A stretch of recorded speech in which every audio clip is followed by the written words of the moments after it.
The first thing you feel, as the bellboy checker in 1880s Halifax, is the damp rope under your palm, cold from the harbour night and smelling faintly of salt, tar and iron. Settle in and let the slow work find your breathing. We're down by the water before the town has fully woken, where Halifax harbour lies dark and wide, and the buoy boat rocks softly against the wharf. Your boots rest on planks silvered with mist, and each step gives a low wooden note beneath you.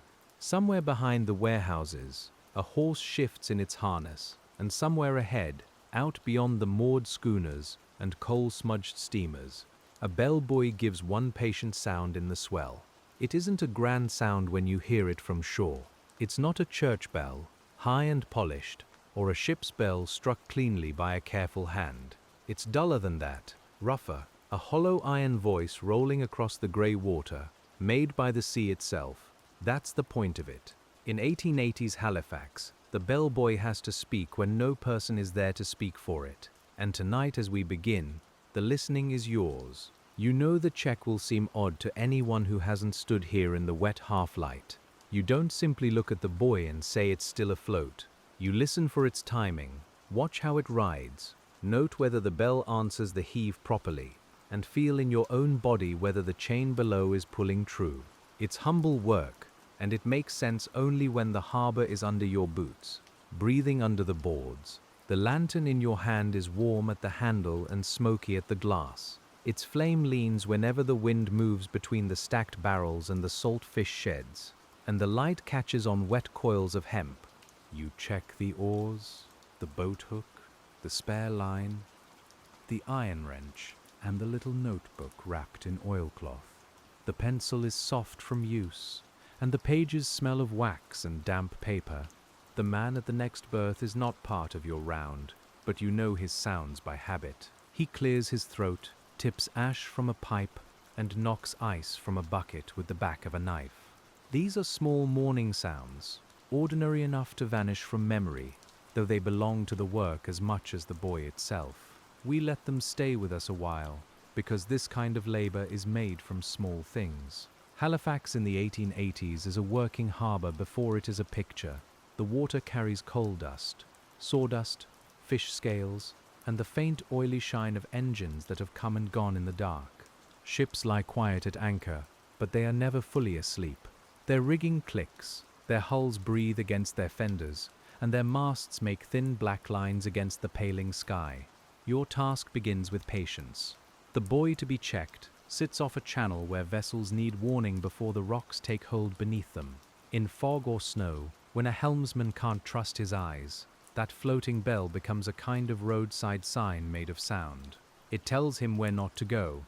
It tells him the sea has edges, even when the world looks empty. So you push off gently, not with ceremony, but with the practiced nudge of someone who has done this many times. The boat slides away from the wharf, and the rope rasps once through your fingers before it drops free. The harbour comes closer around you then. Water taps the planks, the oars dip with a soft suck, and the town behind you grows muffled, as if wrapped in wool. There is no hurry in this part of the work. A rushed row teaches you little. You want the boat moving evenly, because an even boat helps you listen evenly, and listening is nearly half the check. Each pull brings a dark gleam to the oar blade, each lift scatters drops that catch the lantern light, and each breath takes in salt, smoke, and the cold mineral scent of tidewater. Ahead, the bellboy speaks again. The sound comes late, after a lift of swell, then fades in the open air. You count without making a show of it, because by now, counting has settled into your hands and chest. A bell that rings too often may be riding badly. A bell that rings too little may be fouled, stiffened with rust, or sheltered by a strange turn of wind and sea. These are the odd checks that made sense in Halifax. You listen to a floating piece of iron, as if it were a clock, a weather sign, and a shy animal all at once. You watch where the gulls have fouled its crown, where the weed has gathered along its skirt, whether the paint still shows enough for daylight. You think of captains entering tired, with fog on their faces, trusting this rough bell more than they know. As you come nearer, the buoy rises on a long shoulder of water, Its shape is squat and practical, made to survive knocks, weather, and neglect better than beauty.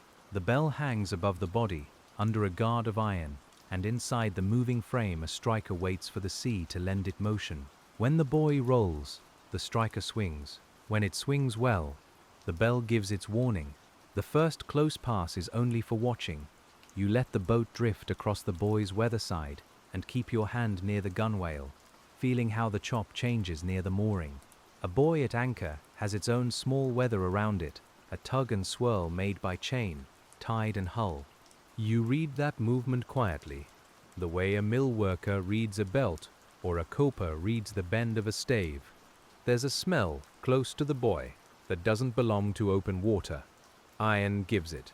Old paint gives it. Weed drying and wetting again gives it. The air is sharper here, touched with rust and brine, and when a swell lifts the boat, the buoy's bell answers near enough to tremble in your teeth. It's not loud in a grand way. It's close, worn, and plain. You take the notebook from its oilcloth and make the first mark. Wind light from the east, bell sounding, riding steady, paint worn on upper rim.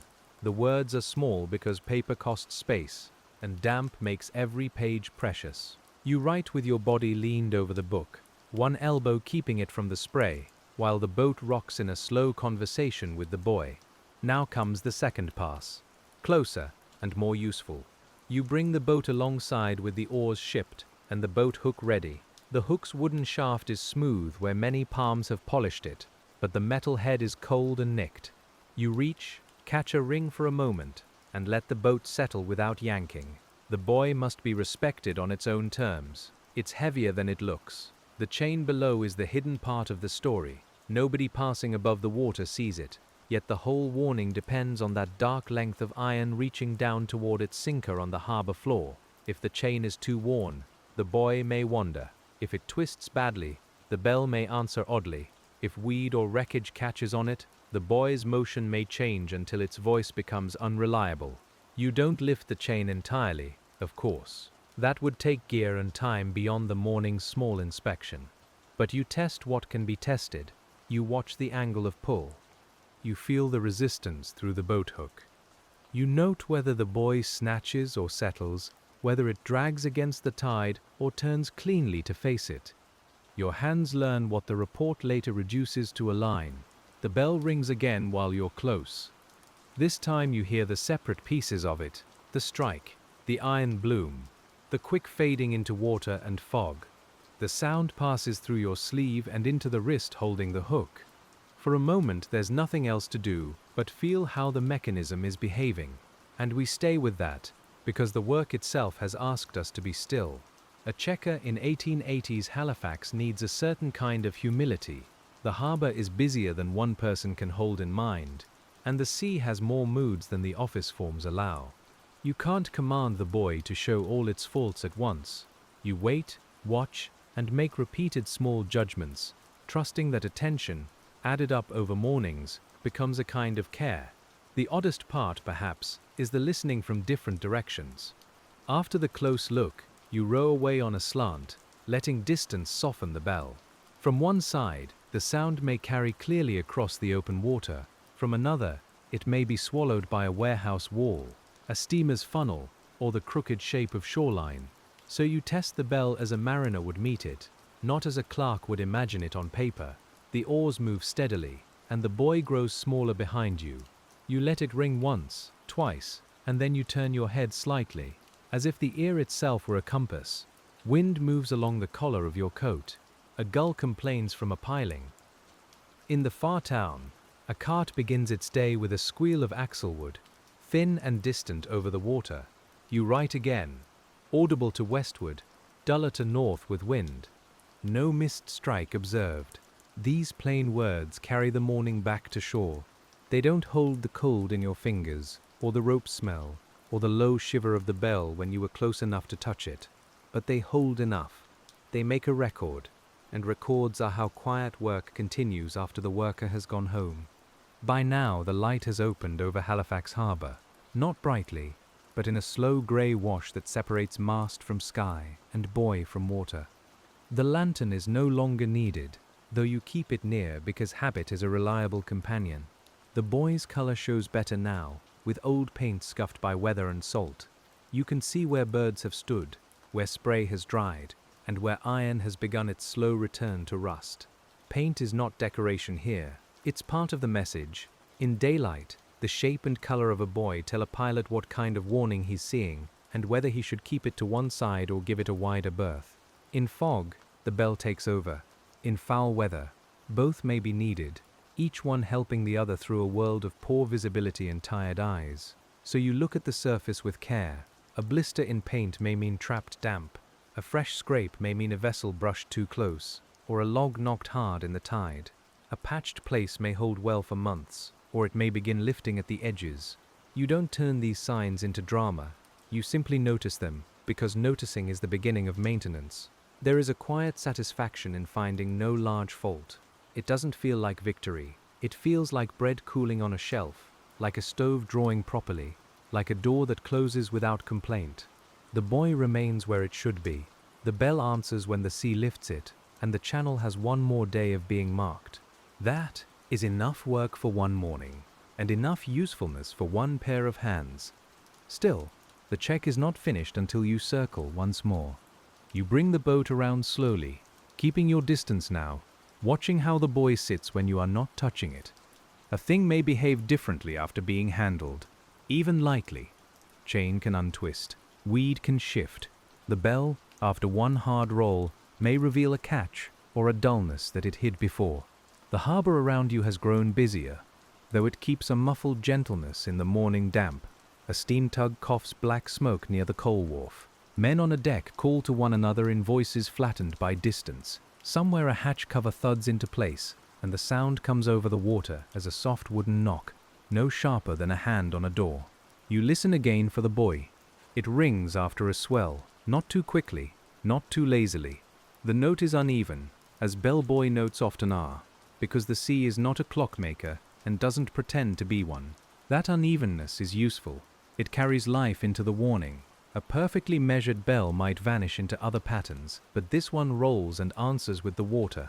The tide has its say as well. In Halifax, with its strong harbor life and changing weather, a buoy check is never just about the object you came to inspect.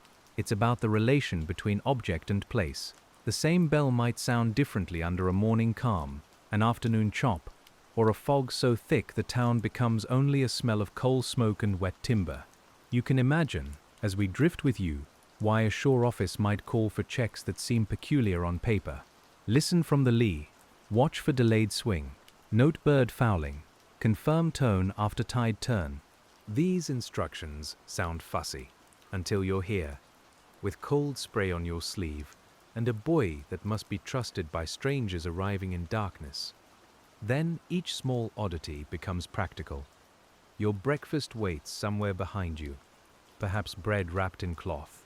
Perhaps tea gone lukewarm in a tin. Perhaps nothing more than the thought of a warm kitchen later on. For now your hands are busy with oars and notebook. The morning has entered your cuffs. The salt has dried slightly on your knuckles. The work has made you part of the harbor's early breathing. When you turn back toward shore, you don't leave the buoy behind all at once. Its bell follows for several strokes, then becomes part of the wider sound of Halifax, mixed with gulls, chains, wheels, and low human voices. You know you'll hear it again in memory while writing the clearer report. That is how repeated labor works.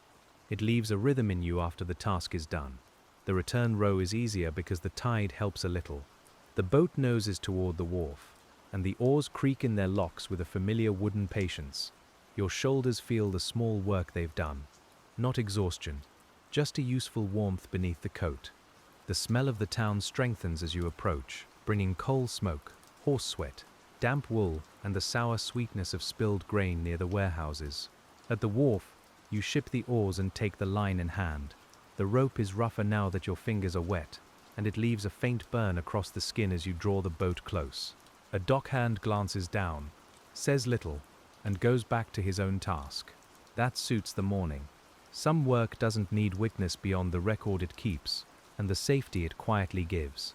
You step onto the planks with the boat still moving gently behind you.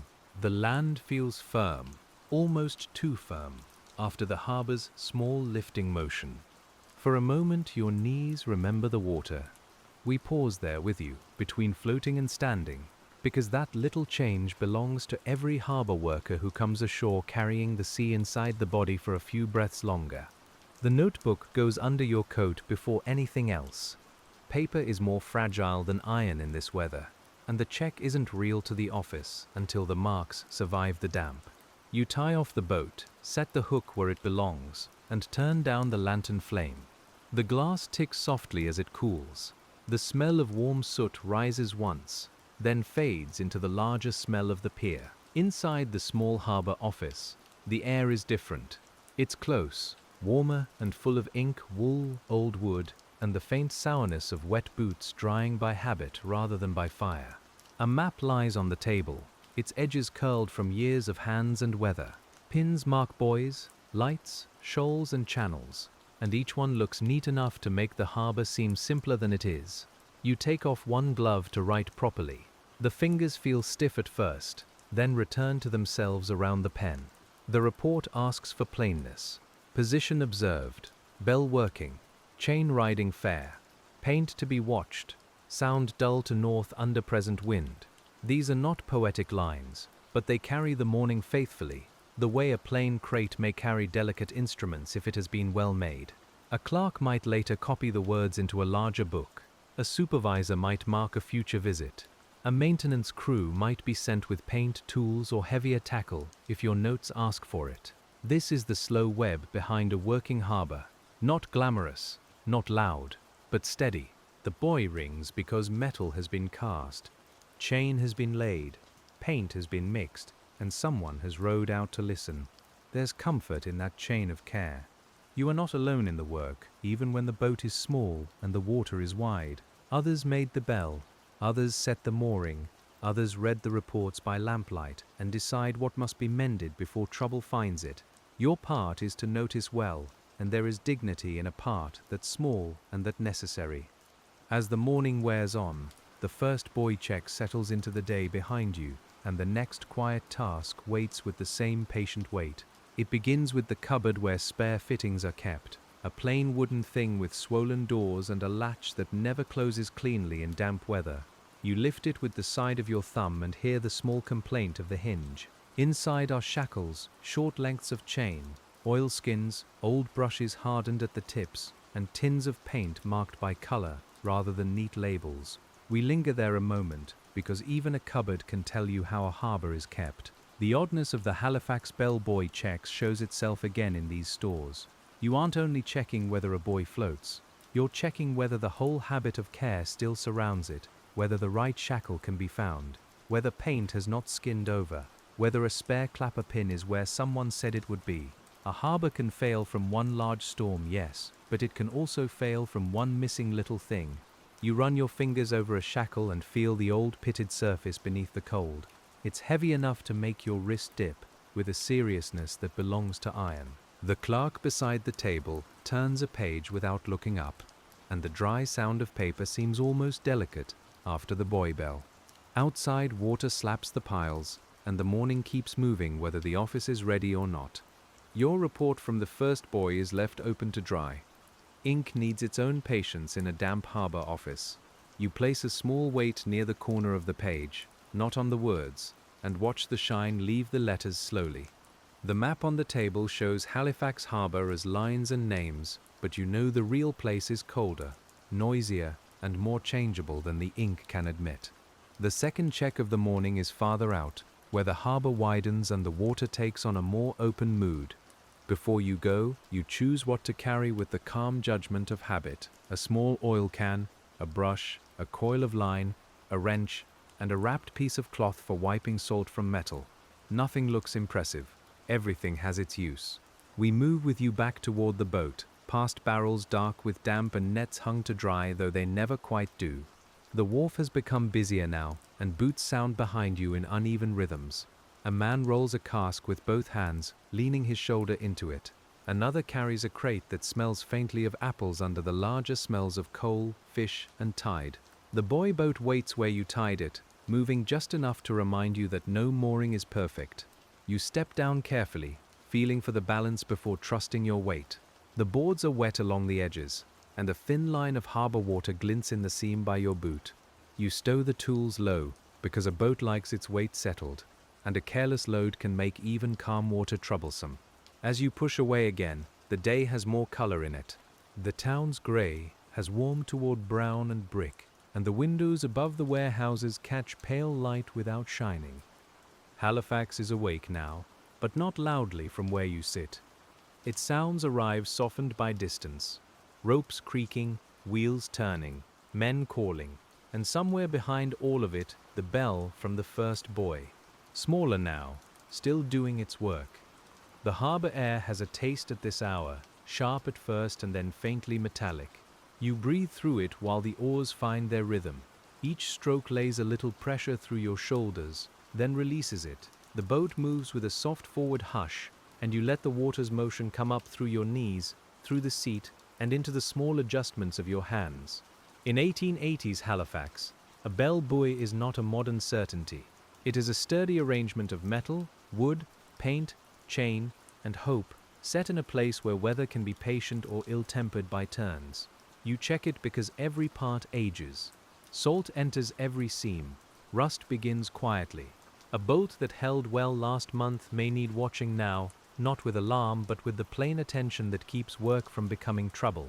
The second buoy lies near a reach where incoming vessels alter their course. To a passenger on deck, it might be only a curious shape on the water, past and forgotten. To you it is a working voice with a particular duty. You know where it should sit against the line of shore, how it should answer the swell, and how its bell should carry when wind comes down from the narrows. The row takes longer, and the steadiness of it draws the morning into a slower shape. We can feel the world narrowing to oar, breath, and water. The handle turns slightly in your palm with each pull, polished by years of use, but still rough where the grain has lifted. Spray spots your coat sleeve. A thread from your cuff darkens where salt water has touched it.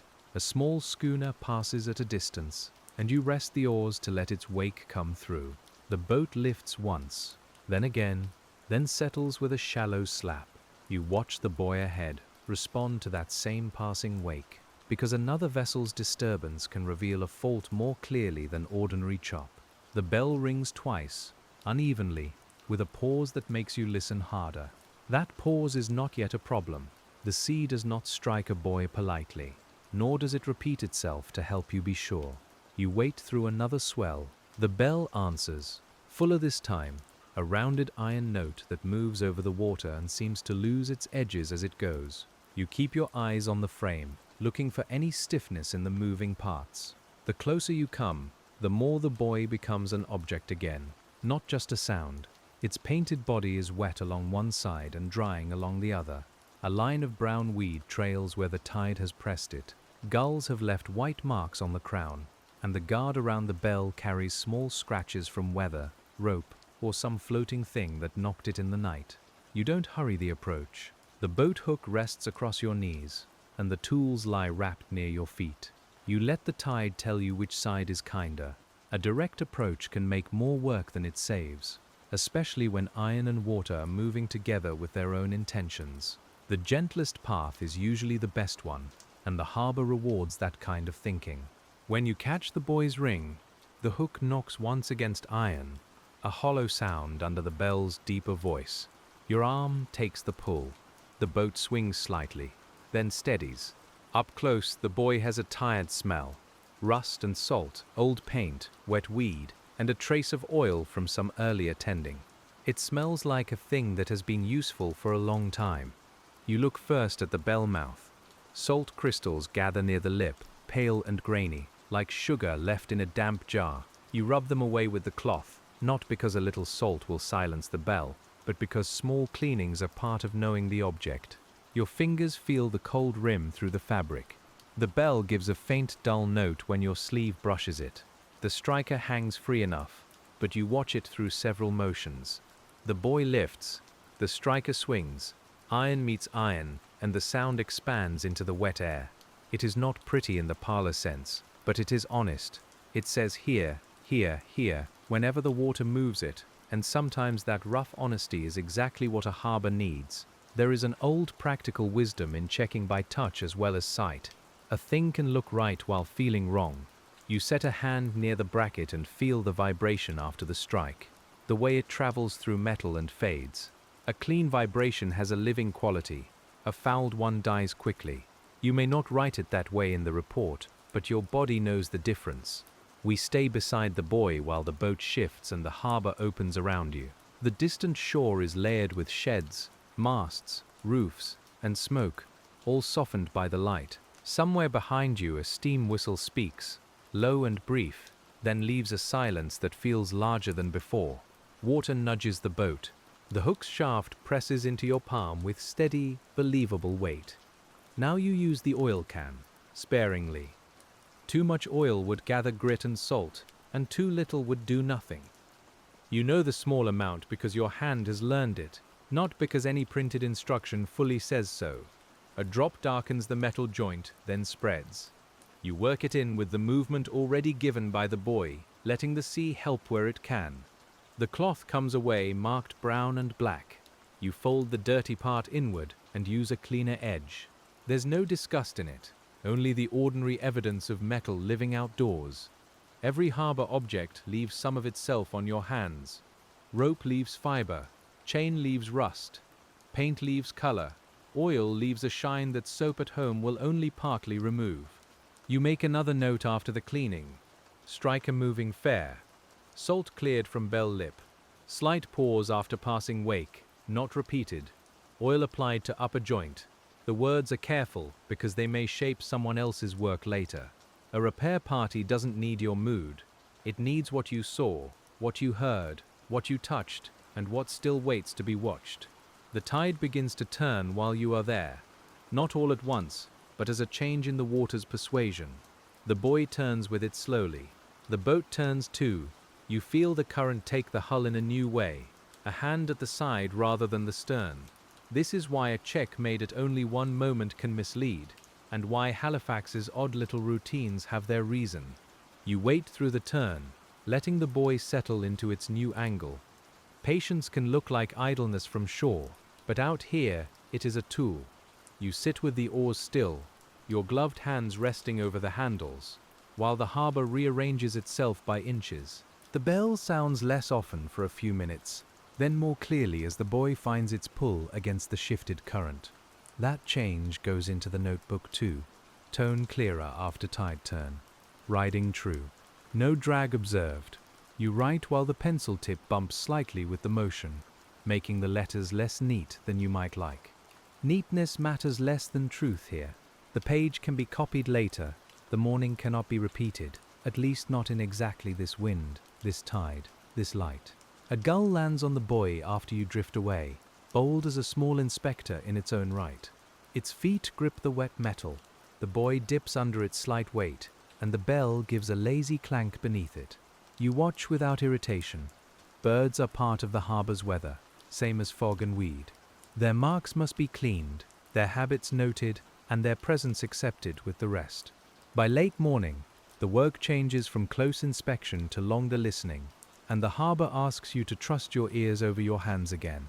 You row toward a point where a vessel entering in fog might first need the warning. From there, the second buoy is no longer a thing you could touch. It is a sound among other sounds, and that is the form in which many sailors will meet it. You sit off the line of the channel with the oars resting.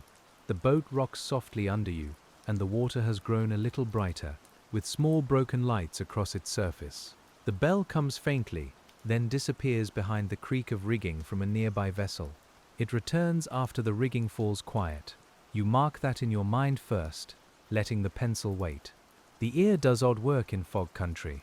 It reaches, guesses, corrects itself, and sometimes believes a sound has moved when the air has only folded it differently. You know better than to trust a single impression. So you wait for the buoy to speak again, and again after that. The tone comes across the water low and serviceable, never musical, but present enough to be useful. We can feel how this kind of checking slows thought down, It does not give you the quick satisfaction of fixing a broken handle or tightening a visible bolt. It asks you to sit in a small boat and compare one dull sound with the memory of another. The cold enters through the soles of your boots. The notebook rests against your thigh. The world becomes a practice of attention. You write only after several minutes, audible from channel approach in light wind, interference from rigging nearby, bell distinct between gusts. These sentences are plain, but behind them is a whole body of listening. If someone later asks whether the buoy was doing its duty, your answer will come from these minutes, from the patience of waiting until the harbor had said enough. The sun, if it can be called that behind the pale cloud, climbs without warmth. It changes the color of the water from slate to pewter. The tar on the boat's seams gives off a faint smell as the boards take the light. Your coat dries in patches. The salt on your glove turns pale at the creases, and your hands flex once around the oars before beginning the next slow pull. The next part of the round brings you nearer a mooring ground, where anchored vessels can confuse the ear. Here, the bellbows must be heard through a clutter of harbor life. Chains scrape, blocks knock, canvas shifts, a sailor drops something metal on deck, and the sound rings briefly enough to imitate a buoy at first hearing. You learn to separate them by patience rather than cleverness. A ship's sound comes from a point. A buoy's sound comes from motion. That isn't a rule you would say too proudly, because wind and water can make fools of rules. But it helps. The buoy note follows the lift and fall of the swell. It has a rounded delay, a little looseness, a sea-made timing. You listen for that looseness, and when you hear it, you know the warning still belongs to the buoy. There is a kindness in work that gives the mind one thing to do. Not an easy thing exactly, but one thing. Hear the bell, watch the line, feel the chain, write the mark. In your day, the harbor may be full of commerce, orders, timetables and weather. Yet for these minutes your duty has narrowed to the honest behavior of one floating marker in cold water. By noon, or near enough to noon that your stomach believes it, the harbor has settled into its working voice. The morning hush has gone, but no sharpness has replaced it. Wagons move behind the sheds. Steam coughs and softens. Men speak across decks in calls made practical by distance. The bellboy continues underneath it all, patient and irregular, never asking to be admired. You take your food while drifting in the lee of a larger vessel, with the boat held just clear of a rope-dark shadow. The bread is dense, slightly damp at the edge, and tastes of the cloth it was wrapped in. Tea from the tin is warm only in memory, but it still carries a faint bitterness that steadies you. You eat with one glove off and one glove on, because that is how small field meals happen. The harbor gives you things to look at while you chew. A patch of floating straw turns slowly in an eddy. A black feather sticks to the wet side of the boat, then releases and slides away. Sunlight touches a warehouse roof and vanishes again. These details do not need to mean anything. They are simply what the day offers when your work has taught you to look gently. The bell from the second buoy reaches you even here. It's softer now, partly hidden by the vessel's hull. You tilt your head without thinking, as if answering a name. This is how a job enters a person. The sound becomes part of your private weather.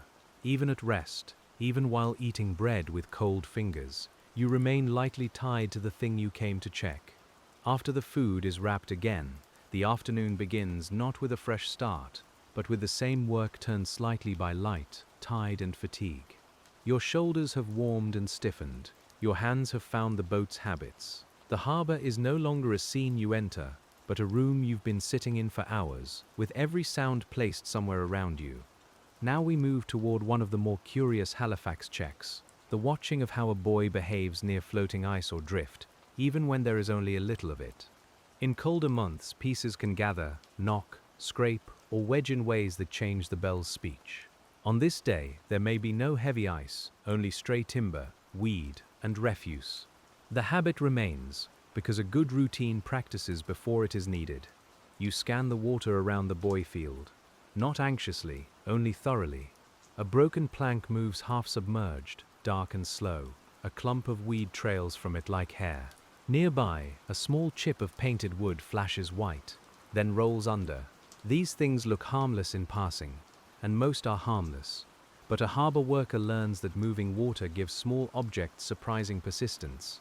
You row toward the plank and use the boat hook to turn it aside. The hook catches with a wet scrape. The wood is slimy beneath the metal, swollen from soaking, and heavier than its size suggests. You guide it away from the line of the buoy's swing, then let the current take it where it will do less mischief. The act takes less than a minute, yet it belongs fully to the check. The report may say, "drift cleared from vicinity," which sounds neat and almost too simple. It will not say that your sleeve darkened at the cuff, or that the plank smelled of old bilge and harbor mud, or that the boat leaned just enough to make your knee press hard against the thwart. But the work remembers through the body. Later, when you see such a phrase, you'll know what it cost. The bell buoy itself answers with another low note. You almost smile at the timing, though not in any grand way. It is only pleasant when a useful thing sounds useful after you've cleared its space. The buoy does not thank you. It has no need to. It resumes its old motion, and that is the quietest form of approval a working object can give. In the 1880s, so much harbor safety depends on these repeated acts that no one ashore thinks about for long. The lighthouse is easier to imagine, with its tower and beam. The pilot boat has a certain romance, coming out to meet a ship, but the bellboy checker's work is lower, wetter, and more easily overlooked. You spend your day among things that are noticed most when they fail. There is no bitterness in that. A great deal of useful labor is meant to disappear into ordinary safety. A mended step is not praised each time someone climbs it. A trimmed wick is not honored each time a room stays lit. A bellbuoy that rings properly lets vessels pass without story, and in a harbor, no story can be a very good day. The next buoy on the round sits nearer rougher water, where the outer motion of the sea reaches farther into the harbor's order. The row there has a broader lift to it. Your boat rises and falls more slowly, and the oars sometimes bite deeper than expected. The wind brings a colder edge, carrying the smell of open water under the familiar smells of town. You take the approach carefully, letting the boat climb and settle before committing to the close pass. This buoy has a stronger voice. Its bell comes with more force, not because it is finer, but because the swell gives it a larger swing. The sound rolls out and breaks slightly, as if the iron note has rubbed against the weather. You feel it before you are near enough to inspect. Halifax has always had to think about approach. A harbor is not merely a basin where ships arrive. It is a passage, a promise, a risk, a shelter, and a set of instructions written in marks, lights, bells, and local knowledge. Your work belongs to that instruction. You are helping the harbor speak clearly to people who may be tired, cold, delayed, or half-blind in weather. At the buoy, the boat will not hold still. That's expected. You use shorter movements, smaller corrections, and no wasted reach. The hook catches and slips once, then catches again. Your palm tightens around the shaft. Water slaps the buoy's side and bursts into small cold beads that strike your cheek. The bell sounds above you with a rough closeness that fills the air. You look for dents along the guard.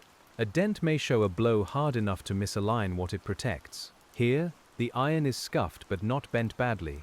You run the cloth over a place where salt and rust have made a dark streak. The metal feels uneven through the fabric. The buoy lifts. The hook pulls, and your shoulder answers with a slow ache that belongs to the afternoon. The clapper, or striker, must have room. You watch it swing across several rolls, noting whether it favors one side. A slight favoring may mean nothing more than the moment's sea. A persistent one may mean wear, tilt, or fouling. This is where experience becomes less like knowledge and more like companionship.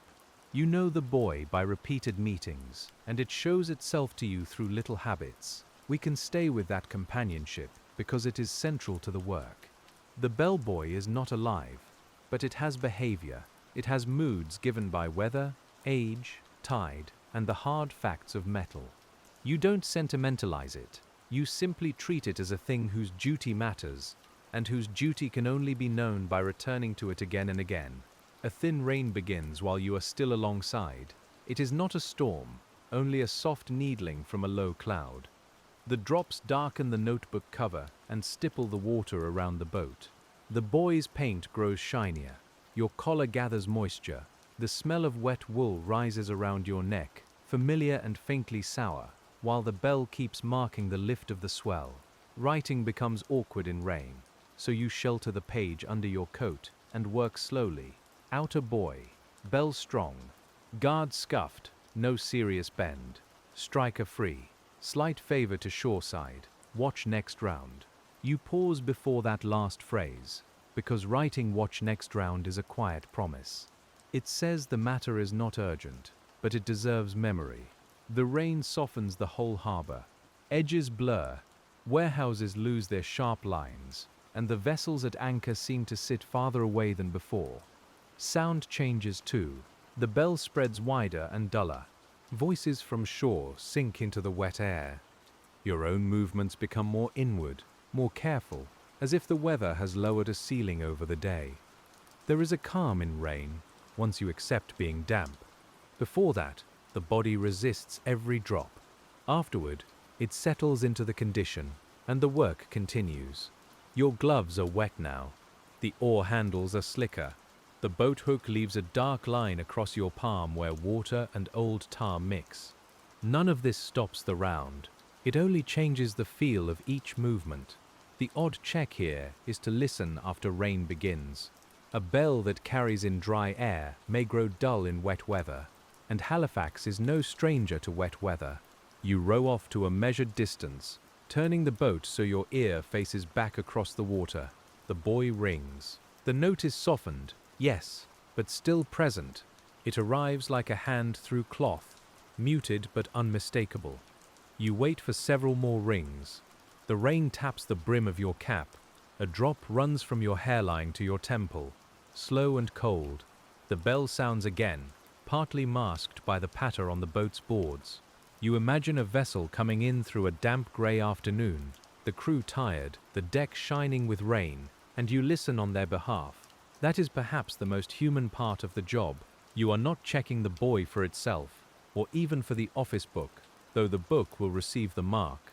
You are checking it for someone who will not know your name, someone who may pass this way later, when the harbor is harder to read. Your attention becomes part of their ease, though they may never pause to wonder who gave it. By mid-afternoon, the rain thins, and the next movement of the day draws you back toward the inner harbor, where sound and traffic are denser. The outer buoy remains behind you, still ringing at intervals through the damp air. You row with the current when it allows, saving strength without making a show of it. A good worker learns where not to spend himself. The oars have become familiar to the point of vanishing. You no longer think pull, lift, feather, return. The body does it, and the mind drifts lightly over the map of tasks still ahead. One more listening station, one note to clarify, a possible word with the storekeeper about paint, a final entry in the larger book. The day is made of these small compartments, each one holding its modest obligation. As you pass a coal wharf, the smell changes heavily. Coal dust, wet rope, smoke, and the mineral scent of black heaps under rain move across the water. Men work with faces and cuffs darkened by the cargo. A shovel strikes, scrapes, lifts, empties. The rhythm is different from yours, harder and more numerous, but it belongs to the same harbor day, the same wide machine of ordinary labor. A bell buoy is quiet compared with a coal wharf, though its duty may be just as steady. You look from the men to the watermarks and back again, feeling how every job has its own repeated motion. Their shovels rise, your oars dip. Their carts roll, your pencil moves. The harbor is not one kind of work but many kinds laid beside one another in damp air. Near the inner listening point, you hold the boat close to a piling where weed brushes the side with a soft dragging whisper. The wood is dark, tarred long ago, and furred with growth near the waterline. You loop the line loosely, just enough to keep position without tying yourself into inconvenience.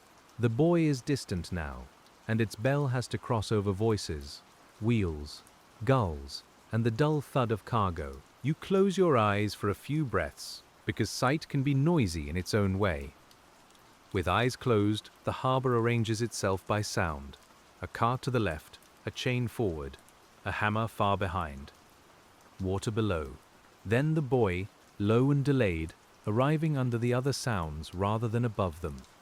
You open your eyes again and mark the direction with your chin. The note is faint, but it is there. That distinction matters. A warning need not dominate the world to be useful. It must be recognizable to the ear that is listening for it. And a mariner in poor visibility listens differently from a passerby on the wharf. You give the buoy that fair chance in your mind. Then you write what you can honestly write, audible but partly masked near inner wharf activity. The wording is mild, and mild wording has its own honesty. You are not trying to make trouble, nor trying to hide it. You are trying to leave a future reader with a true sense of proportion.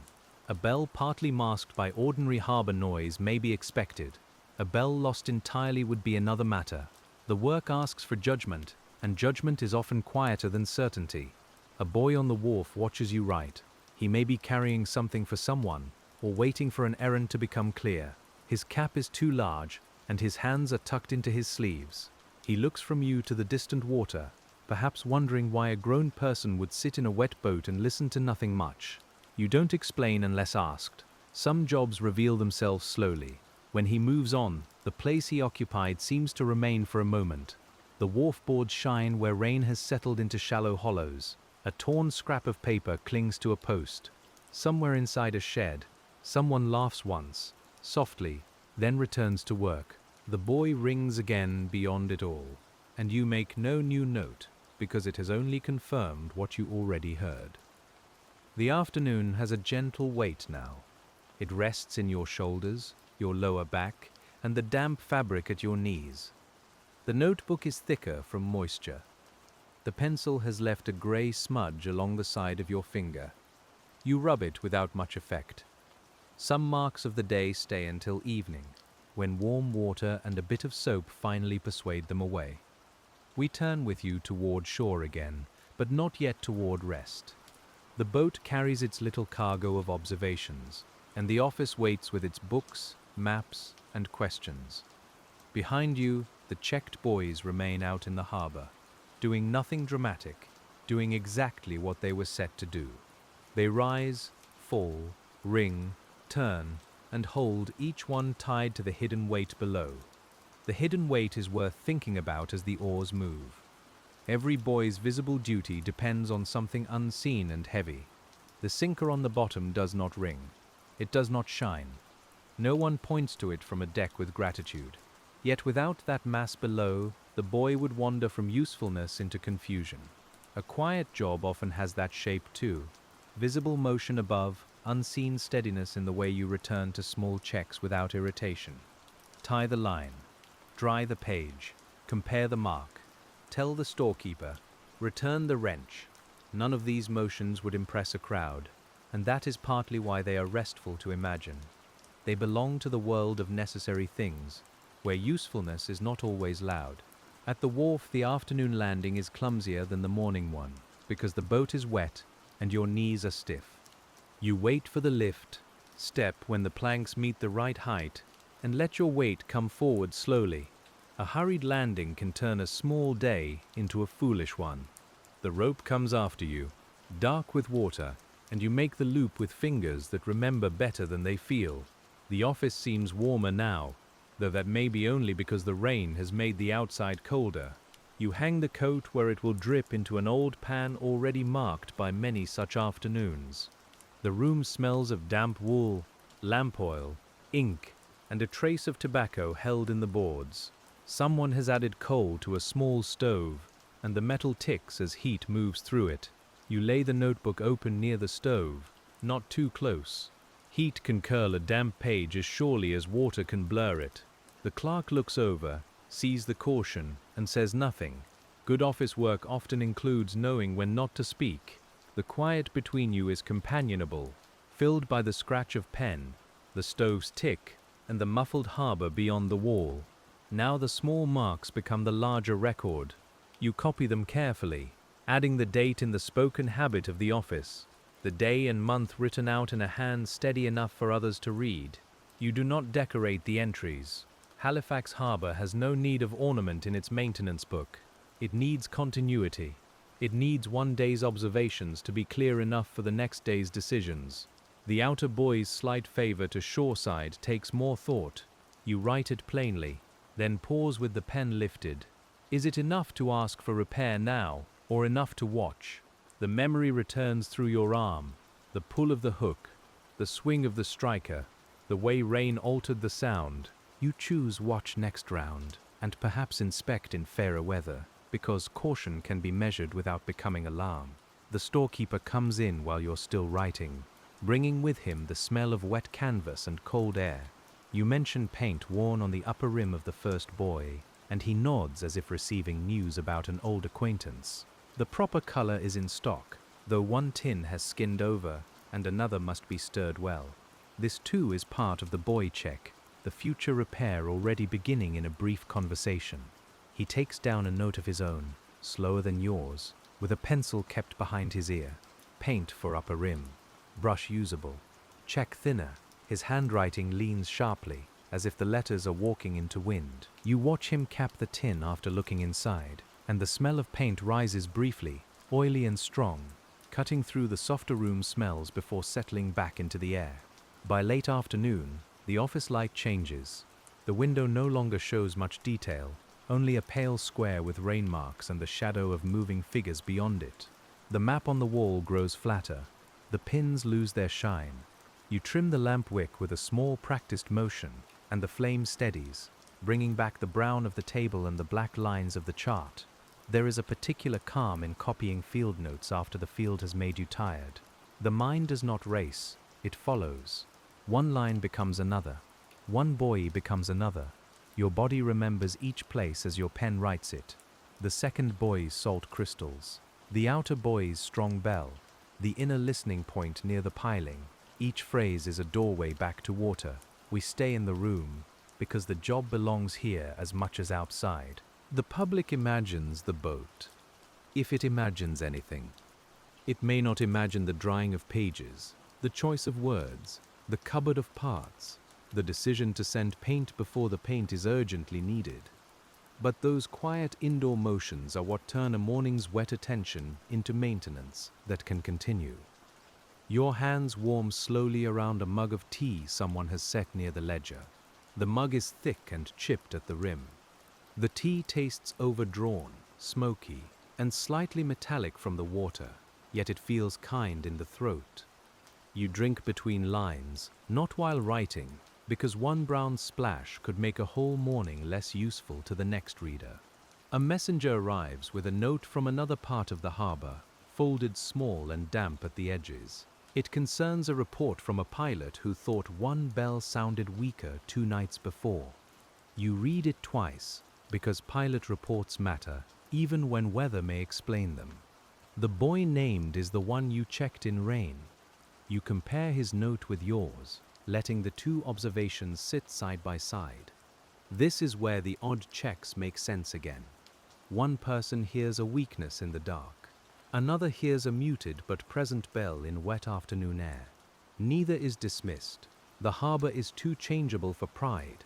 You add a cross note to listen again under evening conditions if weather allows, because a sound can be honest in 1 hour and less helpful in another. The day could end there for many kinds of work, but a harbor's evening changes the use of sound. As light lowers, vessels move differently, and the ear becomes more important again. You put the damp coat back on, not with enthusiasm but with acceptance. The lining is cool against your sleeves. The cuffs are still wet. The familiar weight settles over your shoulders, and you return to the wharf. Outside, Halifax has entered that hour when lamps begin to matter. Windows glow one by one. The water darkens before the sky does, holding the last light in broken strips near the boats. Smoke lies lower. Voices soften, though work continues. A cart passes with a slow clatter, iron rim on stone, and the horse's breath shows briefly in the cool, damp air. You don't need the boat for the first evening check. This one is from shore, a listening made at a known point where the pilot's report can be compared against your own hearing. You stand near a post worn smooth by ropes and weather. The harbor smells stronger as the air cools, salt and coal and fish and wet wood drawing closer together until they seem like one old smell. The bell is distant. At first you hear only harbor noise, a chain, a voice, a soft thump against a hull. Then beneath them, the buoy speaks, duller than it did in open water, but not absent. You tilt your head slightly, as you did in the boat. The body repeats what has worked before. Listening is not just the ear. It is posture, patience, and the willingness to wait past the first uncertainty. You count several rings without writing. The intervals are irregular, because the water is irregular. The tone is weaker from here, yes, but the place is sheltered by buildings and moored vessels, and the evening air has thickened. You take out the notebook, shield it with your body, and write slowly. Shore listening point, bell present but subdued. Masked when coal wharf active, recheck from water on next fair morning. A small decision settles with those words. Not repair tonight, not dismissal either. A return. Much of maintenance is the art of returning before neglect has had time to become failure. You close the notebook and slide it into the inner pocket, where your body heat will protect it from the damp. The bell rings again, as if to mark the decision, though of course it is only the tide moving through iron. We walk with you along the wharf, not rushing, because the day has earned its slower pace. The boards are slick where rainwater sits between raised grain. Lamps burn in a few windows, their reflections trembling in the harbor. A man in an oilskin passes carrying a coil of rope over one shoulder, and the rope smells of tar as he goes by. His boots leave dark half-moons on the planks. The checked boys are out there beyond the lamps, mostly unseen now. You know their places by relation rather than sight. One off the channel turn, one farther toward the open reach, one near the noisier inner approach. Each has its own bell, its own motion, its own small faults to watch. The harbor becomes a set of remembered sounds, held gently in the mind like tools laid out on a bench. Back inside, the final evening note is added beneath the day's entries. The lamp flame makes the ink shine while it's wet. You sand it lightly. Wait, then tip the excess away with care. The sand whispers over the paper. This is an old office sound, dry and soft, and after hours of water, its dryness feels almost luxurious. The ledger accepts the day without comment. The stove has settled into a steady heat. Wet coats hang like tired shapes along the wall. The storekeeper's paint note lies beside your buoy entries, and the pilot's message is tucked where it can be found in the morning. Nothing is solved forever. That is not how harbors work. But enough has been noticed, and enough has been written, that the next day will begin with a little more knowledge than this one had. You clean the pen, because dried ink punishes the next hand that needs it. The nib wipes dark against a rag already marked by many evenings. You cap the ink, straighten the notebook, and return the map weight to its corner. These small acts are not separate from checking buoys. They are how the mind leaves the work ready for its own return. Outside the window, the harbor is mostly sound now. The water touches the piles. A rope creaks. Farther out, one of the bells gives its low, uneven note, then waits for the sea to move it again. You hear it while standing in the office, and because you have spent the day with that sound, it no longer feels distant. It feels like a tool still working after your hand has left it. As evening deepens, the work shifts from doing to leaving things in order, and that has its own slow comfort. You check the cupboard latch, though it will never close cleanly. You set the oil can on its proper shelf. The brush for tomorrow's paint is wrapped so the bristles won't dry crooked. The wrench goes back with its handle outward, easy for the next cold hand to find. The clerk finishes his line and closes the larger book with both palms. The sound is soft but final enough for the room. No one makes a speech over a day of buoy checks. There's no need.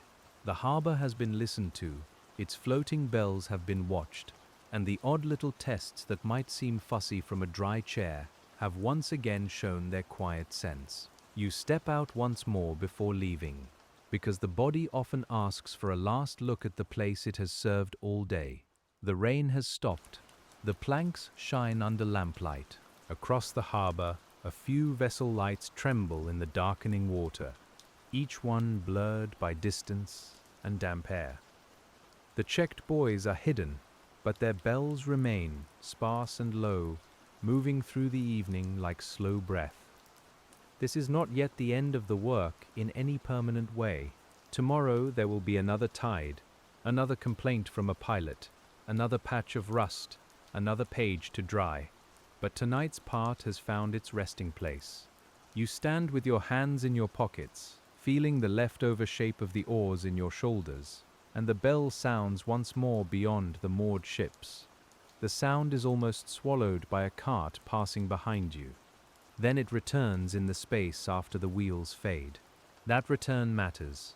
It tells you the buoy is still answering, still giving its rough warning to the dark water, still making sense in the practical, unadorned way of harbor things.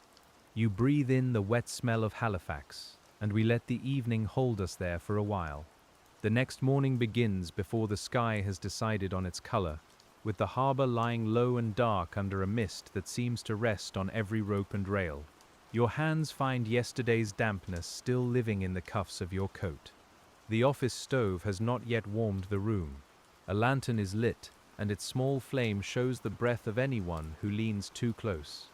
The pilot's note waits on the table, and so does your own evening entry. You read them again while the tea is poured, because repeated reading can steady a judgment made in poor weather. The words have dried darker than expected. Bell present but subdued. Recheck from water on next fair morning. This is that morning, fair enough by Halifax standards, which often means only that rain has paused and visibility is possible. You choose the boat gear with the quiet economy of someone who knows the route. The same hook, the same oilcloth notebook. A dry cloth this time, folded square. The wrench, though you don't expect to need it. Work often asks you to carry what will probably remain unused, because the one morning you leave a tool behind is the morning its absence becomes the center of the day. Outside, the wharf is slick with old rain. A thin skin of frost or salt, hard to tell in the weak light, makes the edges of the planks pale. You place each boot carefully. The boat moves in its berth with a small wooden knock, nudging the pier as if asking to be taken out. You set the lantern low and step in, letting your knees bend with the water's lift. We go back toward the buoy named in the pilot's note. This return has a different feeling from yesterday's routine, not urgent, but more attentive. A named doubt changes the ear. You listen sooner, before the buoy is close, before the shape is fully visible. The harbor is quieter at this hour, so the bell has fewer sounds to cross. It comes faint at first, then clearer as the boat moves into open water. The note is not strong, but strength is not the only measure. You row a little farther, then stop. The boat coasts. Water whispers under the bow. The bell rings after a low swell, and you hear a roughness in it, a kind of shortened bloom. It may be the angle. It may be the air. It may be something beginning in the bell itself. You don't decide too quickly. That is one of the first lessons of this work, and one of the last. A hasty certainty is a poor tool around water. You shift position, and listen again from another line, letting the buoy speak under slightly different conditions. The sound opens more fully from this side, then dulls again when the wind veers across your shoulder. Nearer now, you can see the buoy riding steadily. No list shows at first glance. No obvious fouling drags from the frame. The paint wear you noted yesterday is visible, a pale scuffed place along the upper rim, but it doesn't explain the tone. You come alongside with the boat hook ready, and the hook's metal head lands cleanly in the ring with a sound you feel through your arm. Up close, the bell answers the swell with force enough to startle the hand, though not the mind. It is louder here than from the listening point, as expected. Still, the note seems to close quickly, as if the bell's voice has less room inside it than it should. You wait for several strikes, close enough that the vibrations move through the hook shaft and into your palm. The cause is ordinary when you find it. A small packed ridge of salt, grit, and bird leavings has gathered where the bell should ring cleanest. Not enough to stop the striker, not enough to look dramatic, but enough to thicken the sound. You wet the cloth, rub slowly, and feel the roughness give way under your fingers. The smell is sharp and unpleasant for a moment, then washed back into salt air. This is exactly the sort of odd check that made sense. A passerby would not guess that such a small dirty ridge could matter at a distance. From shore, it would seem foolish to fuss over the lip of a bell hanging above a buoy in a wide harbor. Yet sound is shaped by small edges. A warning depends on details that look too minor until the fob comes down. You clean until the metal feels smoother through the cloth. Then you wait. The buoy rises, the striker swings, and the bell opens with a fuller note. Not beautiful, still rough, still practical, but freer. You listen through several strikes, and the difference settles into you as clearly as warmth entering cold fingers. The pilot's ear had not been foolish. Your return had not been wasted. The notebook receives the truth in plain words. Bell lip fouled by salt and bird dirt. Cleaned. Tone improved. Recheck from shore later if possible. You look at the line after writing it. There is satisfaction there, but it is mild and workmanlike. A small fault was found before it became a larger uncertainty. The harbor's voice has been cleared by a rag, a hand, and someone's willingness to listen twice. You drift away to test it from distance. The bell follows, fuller now, though still softened by the morning mist. You row to the place where the earlier sound had seemed weak. This time, when the buoy rings, the note carries a little farther before dissolving. It passes over water and through the pale air. Not loudly, but with enough body to be recognized. You mark that too. The mist begins lifting in uneven sheets. Halifax appears by pieces. A roofline, a mast, a chimney, a pale wall with dark windows. The harbor does not reveal itself all at once. It never really does.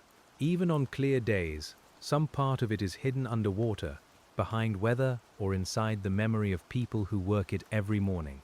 Your job is to keep returning to those hidden parts. By the time you turn back, the day has properly begun. A tug moves across your line of sight, low and purposeful, its smoke spreading in a dark ribbon behind it. The wake comes after, lifting your boat and then the buoy. The cleaned bell rings on the passing swell, strong enough that you hear it over the tug's chuffing engine. You make no note this time. You simply listen and let the fact settle. The rowback carries the quiet pleasure of a useful correction. Your hands are cold, and your sleeve smells faintly of what you cleaned from the bell, but the work has answered. Not every day gives that. Many checks find nothing decisive, only fair, watch, repeat, and no change. Those days matter too, but a small clear improvement has a modest sweetness, like a latch finally catching after being eased with oil. At the office, the added entry changes the shape of yesterday's uncertainty. The pilot's note is kept, your first report is kept, and the new cleaning is entered beneath them. Together they tell a small, complete story, without fuss. Sound weak, sound present, but subdued. Fouling found and cleared. Tone improved. A harbor record is full of such little stories, though it never raises its voice to tell them. The clerk reads the entry and nods once. That nod is enough. You pour a little warm water over your hands in a basin, watching grey streaks run from your fingers. The skin at your knuckles is reddened from cold and salt. A towel rough as sailcloth takes off the wet, but not the smell. That will stay a while, a reminder of the boy's iron mouth and the morning mist. As the morning lengthens, paint becomes the next quiet concern, and the day turns from listening toward tending the visible signs. The first buoy's worn upper rim has waited through the wet weather. Now, with the rain paused and the surface drying enough to work, a small repainting can be done. Not a grand overhaul, just the humble keeping up that lets a mark remain a mark. You and the storekeeper prepare the paint near the open door, where the fumes can move out into the harbor air. The tin opens with a sticky little resistance. A skin has formed on top, wrinkled and dull, and it must be lifted away carefully so it doesn't break into the good paint beneath. The smell rises strong, oily, and mineral, filling the nose more sharply than salt or rope. The stir stick moves slowly through the thick color. At first, the paint resists, heavier at the bottom, thin near the top. You turn it until the color grows even. The sound is soft and wet inside the tin. A brush lies ready, bristles stiff from old use, but still serviceable. You press them lightly against the rim and watch them bend, checking whether they will spread paint rather than scratch it. This, too, is part of the 1880s HALIFAX bellboy check, though it looks more like a painter's errand than a navigation duty. A worn mark can confuse daylight recognition. A rusting edge can hold damp. A neglected surface invites more neglect. So you take the paint, the brush, the cloth, and a little patience back to the boat, carrying color out onto gray water. The boy needing paint is the one from early yesterday, the first voice of the round. As you approach, it sounds familiar. That may be imagination, or the honest memory of having listened to it closely. The bell's note seems to belong to the place now, like a gate hinge heard from a childhood yard. We know not to make too much of that feeling, but we don't need to dismiss it either. Painting from a small boat is a lesson in timing. The boy rises, your brush waits. The boat rises, your hand moves. Too soon and you smear more air than iron. Too late, and the water's motion pulls the work away from you. You learn to use the swell, placing each stroke in the brief meeting between your body's balance and the boy's passing surface. The paint goes on thick and glossy, brighter than the weathered color around it. It smells strong even in the open air. Your fingers hold the brush near the ferrule for control, and a thin line of color finds its way onto your glove. The bell rings above your head now and then, while you work beneath it, as if the buoy is carrying on its duty despite the attention. A small repair often looks untidy before it looks useful. The fresh strip shines too much. The edges are imperfect. A strand from the brush leaves a fine ridge that you smooth with the next stroke. You don't aim for beauty beyond what the job requires. You aim for visibility, coverage, and a surface that will shed water better than the worn place did yesterday morning. The boat shifts, and you pause with the brush lifted. Paint drips once into the tin, not into the harbor, because your hand knows to hold it inward. You wait for the buoy to settle again. A gull calls sharply overhead, then another answers from a piling. The water smells of tide and old wood. The painted rim catches the light like a new word added to an old sentence. You record the work when the brush is wrapped and the tin closed. Upper rim touched with paint, bell unaffected, riding steady. The note is almost comically plain beside the awkwardness of painting from a rocking boat. But that is the nature of maintenance records. They turn slippery, cold, careful labor into a line that can be understood later. The line is not the whole work, it is the handle by which the work can be carried forward. By midday, the tasks have grown smaller, not because they matter less, but because the large questions have been answered for now.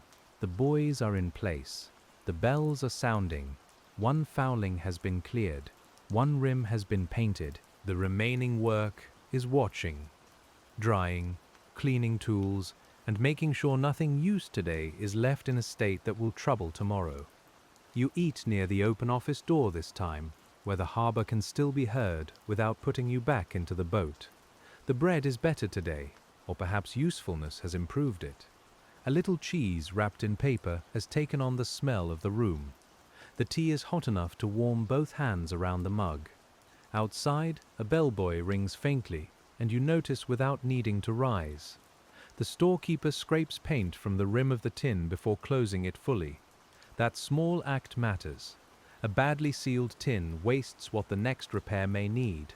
The brush is cleaned as well as conditions allow, worked against a cloth until the bristles separate. You help in silence, because some tasks are easier without conversation.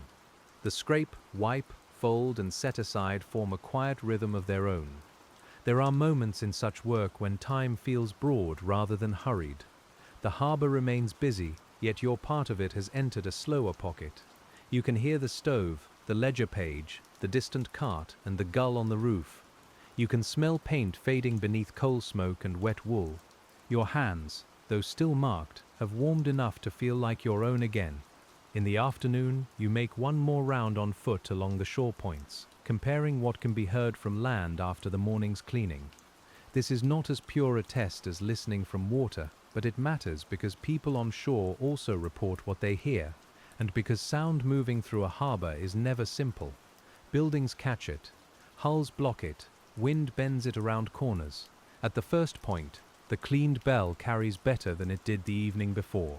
You stand near the worn post, notebook ready, and let several rings come before writing. The air is clearer now. The coal wharf is quieter for the moment. The note arrives low but round enough, and you feel a small internal settling, the kind that comes when a doubt has been given proper attention. You write, shore point. Tone improved after cleaning, audible under present conditions. The phrase under present conditions is not an escape. It is honesty. A harbor changes. Weather changes. Human noise changes. No check can promise everything for every hour. It can only say what was true when a careful person stood in a known place and listened with purpose. At the second shore point, the sound is less clear. A warehouse stands between you and the water, and wagons are moving nearby. Their wheels strike uneven stones with a clatter that covers the lower notes. You wait through a gap in traffic and hear the buoy then, faint but distinct. You note the masking, because future complaints may come from this same place, and the record should know its difficulty. A woman carrying a basket passes behind you and glances toward the harbor as if trying to hear what you hear. For a moment you are both still. The bell comes, very soft. She nods slightly, perhaps understanding, perhaps only acknowledging the patience of standing in damp air for a distant sound. Then she continues, and the ordinary day closes around the moment. The human life around the harbor never stops being part of the buoy's work. Pilots, clerks, fish sellers, coal handlers, sailors, children with errands, women with baskets, horses with wet flanks. All of them share the same weather and the same edges of water. The buoy's bell is for vessels, yes, but its sound belongs to the town too. It enters windows, alleys, and habits until it becomes part of the place. By late afternoon, you are back inside with another set of small entries. The ledger is beginning to show the layered nature of the checks, field note after field note, each one mild by itself, together forming care.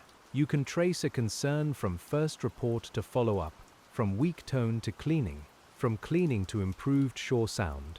This is how sense accumulates, not in a single grand decision, but in patient return. You sharpen the pencil with a knife, turning the wood in your fingers and letting thin curls fall onto the table. The cedar smell is dry and clean, startling after so much damp harbor air.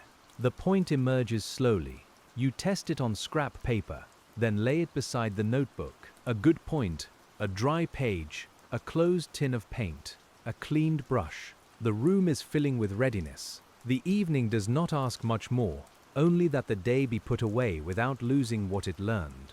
You hang the damp cloths where air can reach them. You place the fouled rag aside for proper washing. You check that the oil can's cap is tight. These motions are small enough to be done half asleep, and yet you do them awake, because tomorrow's ease begins with today's neatness. Outside, the harbor bells continue, each one sounded by water rather than intention. Their irregular voices overlap at times, then separate again. One low note from the outer reach, one duller answer from the channel turn, one faint murmur from farther in. You stand with the door partly open and let the sounds come to you, not as a test now, but as the day's familiar weather. There is a deep kind of rest in knowing that a thing has been checked as well as the day allowed, not perfected, not mastered, simply checked, cleaned, painted, listened to, and entered in the book. The sea will keep moving. Rust will keep beginning. Birds will return. Wind will alter the sound again. But the work has met the day honestly, and that is as much as any quiet trade can ask. As the light lowers, another part of the routine waits, the laying out of tomorrow's round before the present day has fully left your hands. The map is opened once more, and the pins are touched in order, not moved, just touched lightly with the end of the pencil. First the cleaned buoy, then the painted one, then the outer buoy, with the slight shoreside favor. The sequence becomes a soft path in the mind. You can feel how repetition makes a harbor familiar without making it simple. Each buoy has now gathered a memory around it. One has salt at the lip, one has wet paint drying into usefulness, one has a striker to watch in fairer weather. The map still looks flat, but your day has given it weight, smell, sound and temperature. It has become less like a drawing and more like a room you know. The clerk copies tomorrow's intended checks onto a smaller slip. His pen moves slowly, and the nib gives a slight scratch at the turn of each line. You hold the lamp steady while he writes near the bottom of the page. The flame warms your fingers through the glass. Outside, someone shuts a warehouse door, and the thud rolls softly through the room. This is the last kind of oddness we'll notice for now. The way a buoy check extends before and after the actual visit. It begins in reports, cupboards, weather, and memory. It continues in boats, hooks, bells, and wet hands. It ends, if it ends at all, in ledgers, drying paint, cleaned tools, and tomorrow's small plan. The work is never only the moment of the buoy. You fold the slip and place it under the paperweight. The weight is a smooth, dark stone, likely picked from the shore long ago and kept because it fit the hand. It holds down the plan with quiet authority. The office smells of lamp oil now, stronger than before. The stove has burned low. The window shows your reflection faintly over the harbor darkness, so that your face seems to hover among the masts. When you finally step back outside, the cold comes gently through the damp wool. The sky is not black yet, but deep blue-gray, with a pale remaining band beyond the roofs. The wharf has fewer footsteps. The day workers are leaving, and the night work is beginning in its own unhurried way. A lantern moves along a deck. A rope is hauled in. Somewhere, a bellboy rings across the tide. You stand still long enough to hear two more notes. The first is clear. The second is partly lost behind a steam cough from the tug. That, too, is the harbor. Nothing speaks alone here. Every warning must live among other sounds, and every listener must learn the difference between noise and guidance. Your day has been one long practice in that difference, carried by oars, pencil, cloth, and patience. The path away from the office takes you past coils of rope, stacked like sleeping circles, past crates darkened by mist, and past a wall where old salt has dried in pale veins. Your boots know the uneven boards. Your shoulders know the weight of the coat. Your hands, pushed into your pockets, still hold the memory of the hook shaft and the bell's vibration. Behind you, the buoys remain unseen but not silent. They are out there in the low water light, each tied to its hidden weight, each waiting for the next lift of the sea. Their bells do not hurry. They do not explain themselves. They simply answer motion with sound. And after a day of checking them, you understand again why such odd routines were needed and why they made such plain harbor sense. The next stretch of work begins in the quiet left after walking, when the harbor sounds have followed you far enough from the office to become memory rather than instruction. Your hands are still damp inside the pockets, and the smell of paint lingers faintly on one glove. The bell notes behind you arrive with more space between them now, softened by buildings and evening air. You don't turn back every time one sounds, because by this hour the body knows where they are. At home, or in the small room where a harbor worker takes his rest, the day does not leave all at once. Salt dries along the edge of your sleeve. A darker mark near the cuff shows where the buoy's fouling touched the cloth. Your shoulders keep the shape of rowing long after the oars have been put away. Even when you sit, some part of you still waits for the lift of the boat. The meal is plain and warm, and warmth makes the day larger in memory. Steam rises from a bowl. Bread breaks with a soft crack at the crust. The room smells of stove heat, damp wool, and the harbor brought indoors on your clothes. You eat slowly, not because the food is delicate, but because the pace of the water has stayed with you. Outside, the town settles around its lamps. If you sleep, the bellboy may enter the edge of sleep, not as a loud thing, but as a low interval that the mind keeps expecting. Many quiet jobs do that. The typesetter may dream in small reversed letters. The lamplighter may count windows of flame, You, in 1880s Halifax, carry the buoy's uneven note into the soft dark, where it becomes part of the night's breathing. Morning returns without ceremony. The room is cool before the stove catches, and the window shows a pale blur rather than a view. You dress by habit, choosing the wool that still smells faintly of smoke and salt. Your fingers pause at the cuff marked from yesterday's cleaning, then move on. The work has left its signs, but it has not made a complaint. At the harbour office, the slip under the stone waits exactly where it was left. That small fact is pleasing. The plan has held its place through the night. You lift the stone, unfold the paper, and read the order of the round while the clerk opens the shutters. Grey light enters, flat and cool, touching the map, the ledger, the edge of the ink bottle, and the little curls of pencil wood still on the table. The first task is the outer buoy with the striker that favoured the shore side. Fairer weather was requested, and the morning has given something close to it. The wind is lighter. The rain has gone. The sky remains low, but visibility across Halifax harbour is better than yesterday's wet veil.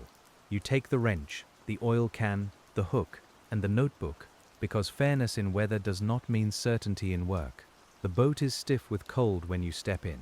Its boards give a short creak, and the line releases with a wet sound from the cleat.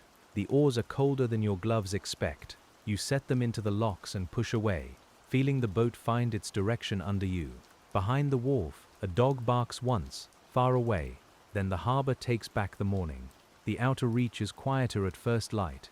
Fewer vessels are moving, and the water lies in long darker bands where the current changes. You row through them one by one. Each band tugs differently at the oars, a subtle pressure that travels through wrist, elbow, and shoulder. We let that rhythm carry us outward, because the journey itself is part of the check, and the buoy should be heard before it is handled. Its bell comes across the water earlier than you expect, strong enough, slightly uneven. That is not unusual. You keep rowing, then rest and listen from a distance, letting the boat drift side on to the low swell. The bell rings again, and you hear no obvious dullness, only the rough, open tone of a buoy working in outer water. Still, you have not come to be satisfied too quickly. When the buoy rises into clear view, yesterday's rain seems to have washed it clean enough to show every scrape. The guard is scuffed as before. The frame lifts and settles. The striker swings within, and from a middle distance you watch its motion through several rolls. It does seem to favor one side, slightly, though not every time. The morning is calm enough to see that the note was worth making. You come alongside with the care that rougher boys ask. The boat hook catches, and the pull comes firm but manageable. Up close, the sound fills the air when the bell rings, a low metal bloom that travels into your chest.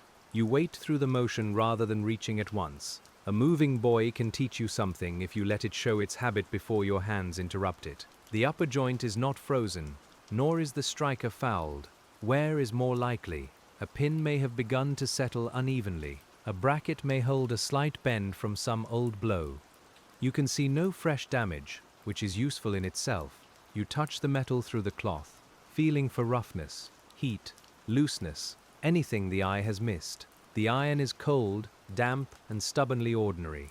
You apply a little oil and work the motion with the sea's help, watching whether it frees the swing.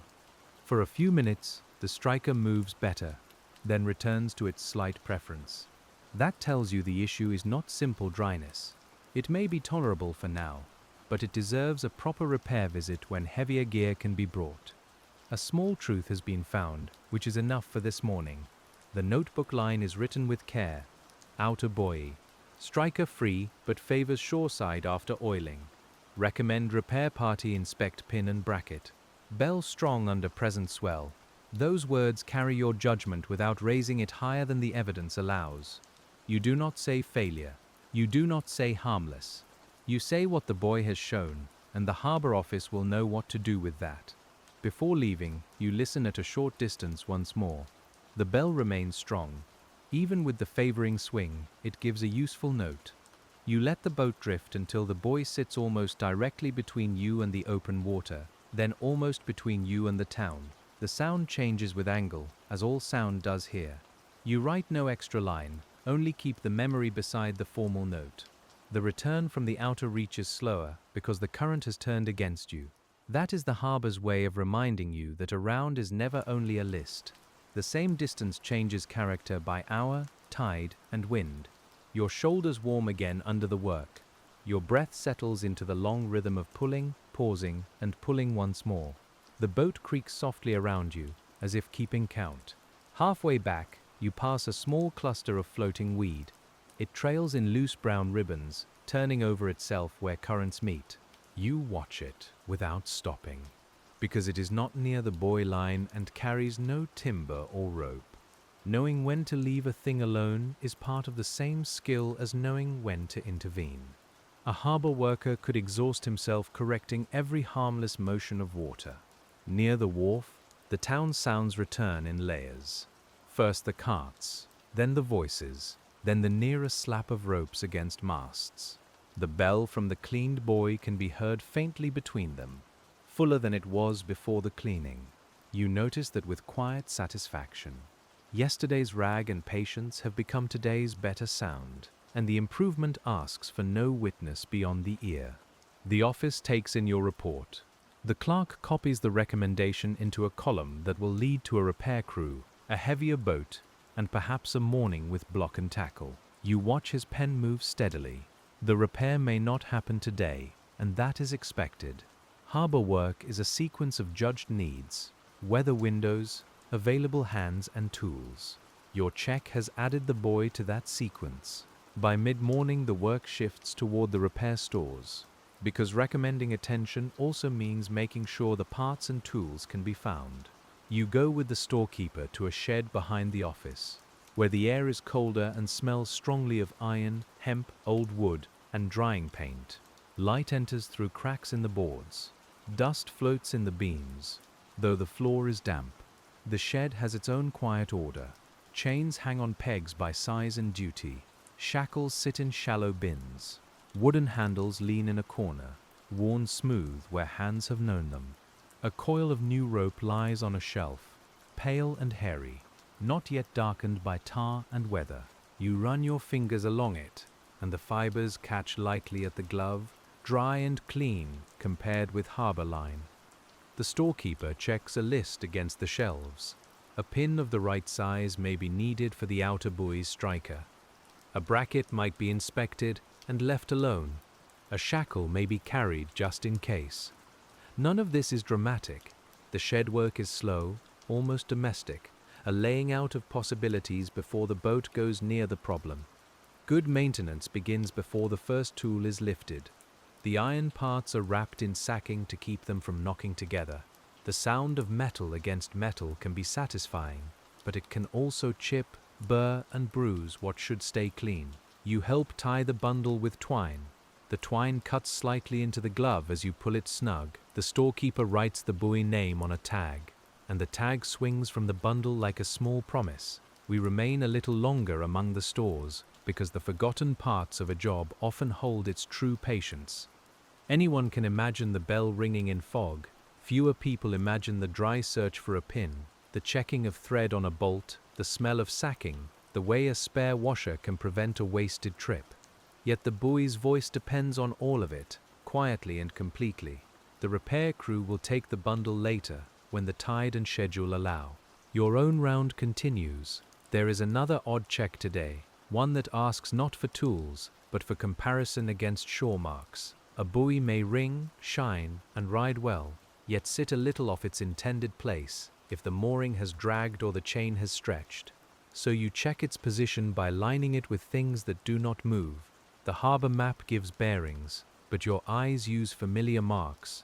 A church spire, a warehouse corner, a notch in the far hillside, the dark line of a wharf end. You stand first on shore and look out, holding the buoy in relation to these fixed points. Then you go by boat to see whether the same relation holds from water. It seems old-fashioned, and it is, but it works when done with care. The buoy chosen for this check is near the channel turn, the one touched with paint. Its fresh rim shows when the light catches it, a small bright answer to yesterday's brush. From shore it appears almost exactly where expected. Almost is a word that asks for patience. You mark the first sighting in your notebook, then take the boat again, because one angle cannot hold the whole truth. The row out is shorter this time, and the water has acquired a midday restlessness. The wind makes small dark patches that move across the surface like passing thoughts. Your oars enter and leave those patches with different sounds. In the smoother water they slip softly. In the ruffled water they make a faint tearing noise, and drops scatter against your sleeve. At the buoy, you do not immediately touch it. Instead, you let the boat pass along a line where the church spire and warehouse corner should align behind it. The buoy rides slightly to one side, then returns as the chain pulls. You watch through several swells. A floating mark is allowed to move within its circle. The question is whether the center of that circle has shifted. You take another line, this time against the wharf end and the far hillside notch. The buoy's average place seems sound. Its swing may be a little wide at the top of the tide, but not beyond reason. You can feel how such a check would look strange from shore. A person rowing back and forth, staring past the buoy rather than at it, as if trying to measure a dream with landmarks. But it made sense in 1880s Halifax, where instruments were useful and human sight was still part of the working system. A buoy's place was not an abstraction. It was known by how it stood against the real world, against wood, stone, roof, hill, and water. You write, position fair by shore marks. Swing broad at tide top, watch after next blow. The phrase after next blow means after the next strong weather, whenever it comes. A gust crosses the harbor while you are writing, and the buoy answers with a brighter ring. The painted rim flashes, then dulls as the body turns. You close the notebook before spray reaches it. The boat rocks once, twice, and settles. This is enough for the position check. You have not fixed anything, but you have reduced uncertainty, which is one of the quieter forms of work. The return brings you alongside a vessel loading lumber. Fresh cut wood changes the air. Resin, sap, wet bark, and sawdust drift over the water, briefly overpowering coal and fish. Men move boards in a chain, shoulder to shoulder, their motions practiced and economical. You slow your row slightly, not to stare, but to pass without troubling their lines. The harbor is full of jobs crossing near one another without colliding. The smell of lumber stays with you after the vessel falls behind. It clings pleasantly to the damp air, mixing with salt in a way that makes the morning feel less cold.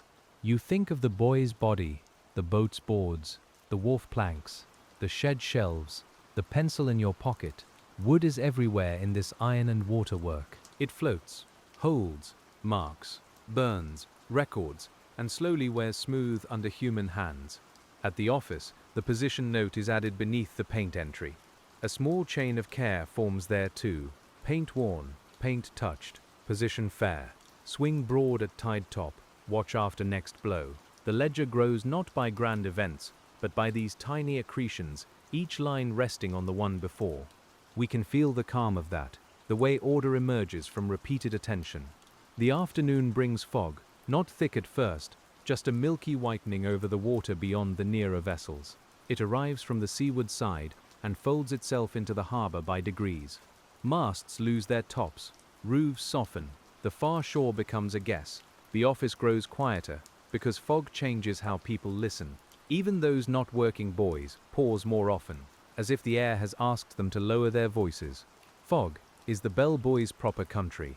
In clear weather, a buoy's shape and color do much of the speaking. In fog, sound takes on the greater burden.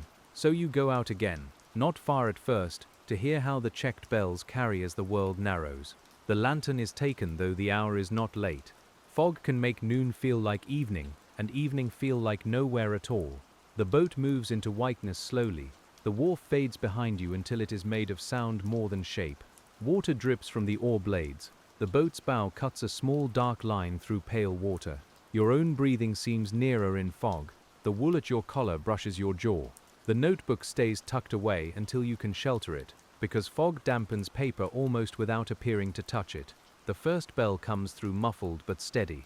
It has no shine in this air, no bright edge. It is a rounded knock, followed by a spreading hush. You turn the boat slightly to judge direction.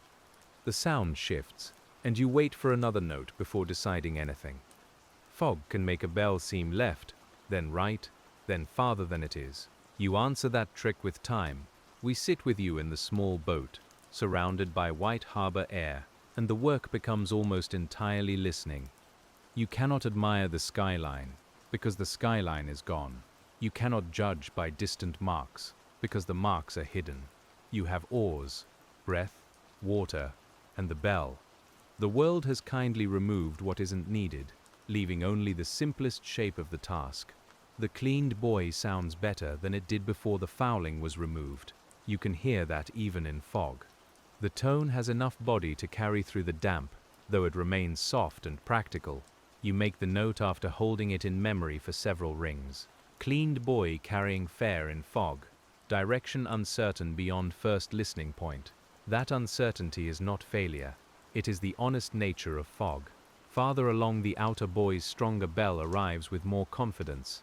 The note rolls wider, and the swell helps it. Yet the favoring striker still gives a slight irregularity, a missing fullness in certain motions. You hear it now more clearly because fog has removed visual distraction. A sound fault, even a small one, can reveal itself better when the eye has less to do. You do not go close this time. The repair recommendation already exists, and fog is no weather for unnecessary handling near the outer reach. Instead, you hold position, listen, and add a fog note later when safe to write. The boat turns lightly under you. A drop gathers on the brim of your cap, trembles, and falls onto your sleeve. The bell rings again, and the white air seems to close gently around it. A vessel somewhere beyond sight sounds its own bell. For a moment, the harbor holds two voices, one fixed to a moving hull, one fixed to a moored buoy. You listen to the difference. The vessel's bell has human timing. The buoy's bell has sea timing. The vessel speaks in warning by intention. The buoy speaks because water lifts it. Both belong here, and your ear lets them take their proper places. This comparison may be another odd part of the check. You are not only asking whether the buoy can be heard, you are asking whether it can be distinguished from other bells in the harbor's fog. A warning that blends into confusion has lost part of its usefulness. So you listen through overlap, through pause, through the vessel bell fading, until the buoy's rougher rhythm stands by itself again. The fog thickens enough that you turn back sooner than a clear day would require. Good judgment includes ending a test when the test has given enough. The wharf is found by sound first, then shape. A rope creak leads you, then a muted voice, then the dark posts appearing in the whiteness. The landing is slow and careful. The boat touches with a soft knock, almost polite in the muffled air. Inside, fog follows you as dampness. It beads on your cap, your coat, the notebook cover. You stand near the stove but not too near, letting the outer wet loosen before removing anything. The office window is pale and blank. The harbor has vanished beyond it, though its bells continue to come through the wall at intervals. They sound farther away indoors, as if remembered rather than heard. The fog entries take longer because they require balance. You write what carried, what blurred, what overlapped with vessel sound, and what should be heard again if thicker fog returns. The clerk asks one quiet question about the outer buoy, and you answer in the same low tone, strong bell, but irregular under certain swell. Repair note stands. He writes that down, and the office becomes still again. By late afternoon, the fog begins to lift in tatters. The harbor comes back unevenly, like a picture being wiped from glass. First the nearest hulls, then the wharf end, then the darker mass of buildings beyond. The bells seem to change as soon as you can see again, though perhaps only your mind changes. Sound feels different when sight returns to share the work. There is still time to prepare the repair party's note more fully. You sit at the table with the outer buoy entry, adding enough detail for hands that may go out without you. Striker favors shoreside after oiling. Bell remains serviceable. Inspect pin, bracket, and wear at swing point. Bring spare pin and shackle. The words are as plain as a wrapped tool and meant for use. The storekeeper reads them and checks the bundle again. He adds another cloth and a second size of pin, because experience has taught him that near enough in the shed may not be near enough in the boat. You approve without needing to say much. Redundancy can look like clutter to someone in a warm room, but on cold water, a spare part may save a whole wasted afternoon. The bundle is set near the door for morning. The tag turns slightly in a draft. The repair will be its own job, heavier than your checks, with more hands and more iron. Yet your listening and notes have called it into being. That connection is quiet but real. A bell sounded slightly wrong. A hand felt what oil could not change. A pencil wrote, and now tools are waiting. Evening comes with clearer air after the fog, and the harbor lights appear sharper than before. You stand outside for a last shore listen, mostly because the fog has made the day feel unfinished. The cleaned buoy rings faintly and well. The painted buoy sounds as expected. The outer buoy is too far for certainty from here, but sometimes a low note reaches through, broad and worn at the edge. The office door remains open behind you, spilling a rectangle of lamplight onto the wet planks. Inside, the ledger lies open to the day's notes. Outside, the harbor keeps making the conditions those notes describe. This closeness between record and world is soothing. The book is not separate from water. It is one of the ways water is answered by people who cannot command it, but can attend to it. A crewman from a nearby vessel asks whether the fog will thicken again. You give the only answer that fits, which is that it may. The harbor is clearing for now. The buoys are sounding. He nods, looking out toward the channel where the white air has thinned to gray. No more is needed. In working places, useful answers are often modest, because weather has no obligation to keep promises for human convenience. When you return inside, you find a smear of paint on the table edge, likely from yesterday's tin or today's glove. You wipe it before it hardens. The rag takes the color into itself, and the wood shows clean beneath. A tiny act, almost beneath mention, yet tomorrow someone's sleeve will not be marked by it. The whole day has been made of such preventions. Small troubles stopped before they became someone else's annoyance. The lamp is trimmed again. The stove is fed lightly. The repair bundle waits. The fog notes dry. The pencil is placed with the sharpened point turned away from the table edge, so it will not snap when the book is moved. This is how a quiet office rests, not by becoming empty of work, but by arranging work into a form that can sleep. The bells continue outside, and by now you can tell which is which from the office door when the air is kind. The cleaned buoy has a fuller low note.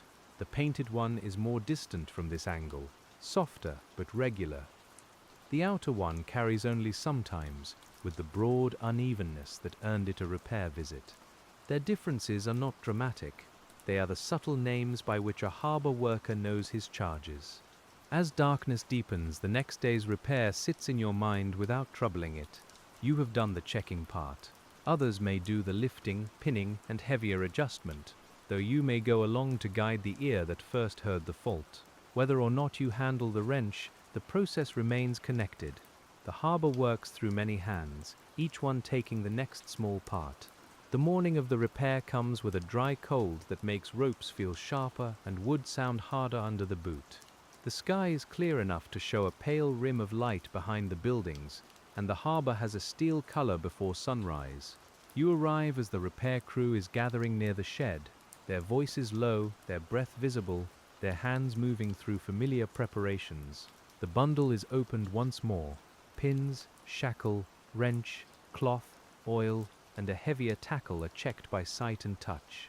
The larger boat is used today, broader and steadier than the small checking boat, with room for more hands and iron. Its boards smell of tar and old water. A coil of rope lies near the stern, dark, dense, and slightly sticky under the outer fibers. You go with them because the fault is one you heard and felt. The crew lead asks you to describe it while the boat is still tied, and you do so plainly. Strong bell, striker free, but favoring shoreside after oiling. No fresh bend seen from small boat. He listens without interrupting, then nods toward the outer reach. The explanation is enough. The The rest will be learned at the buoy. The row with more hands has a different rhythm. Oars dip together, and the boat moves with a steadier authority. You sit near the tools, watching the water open ahead.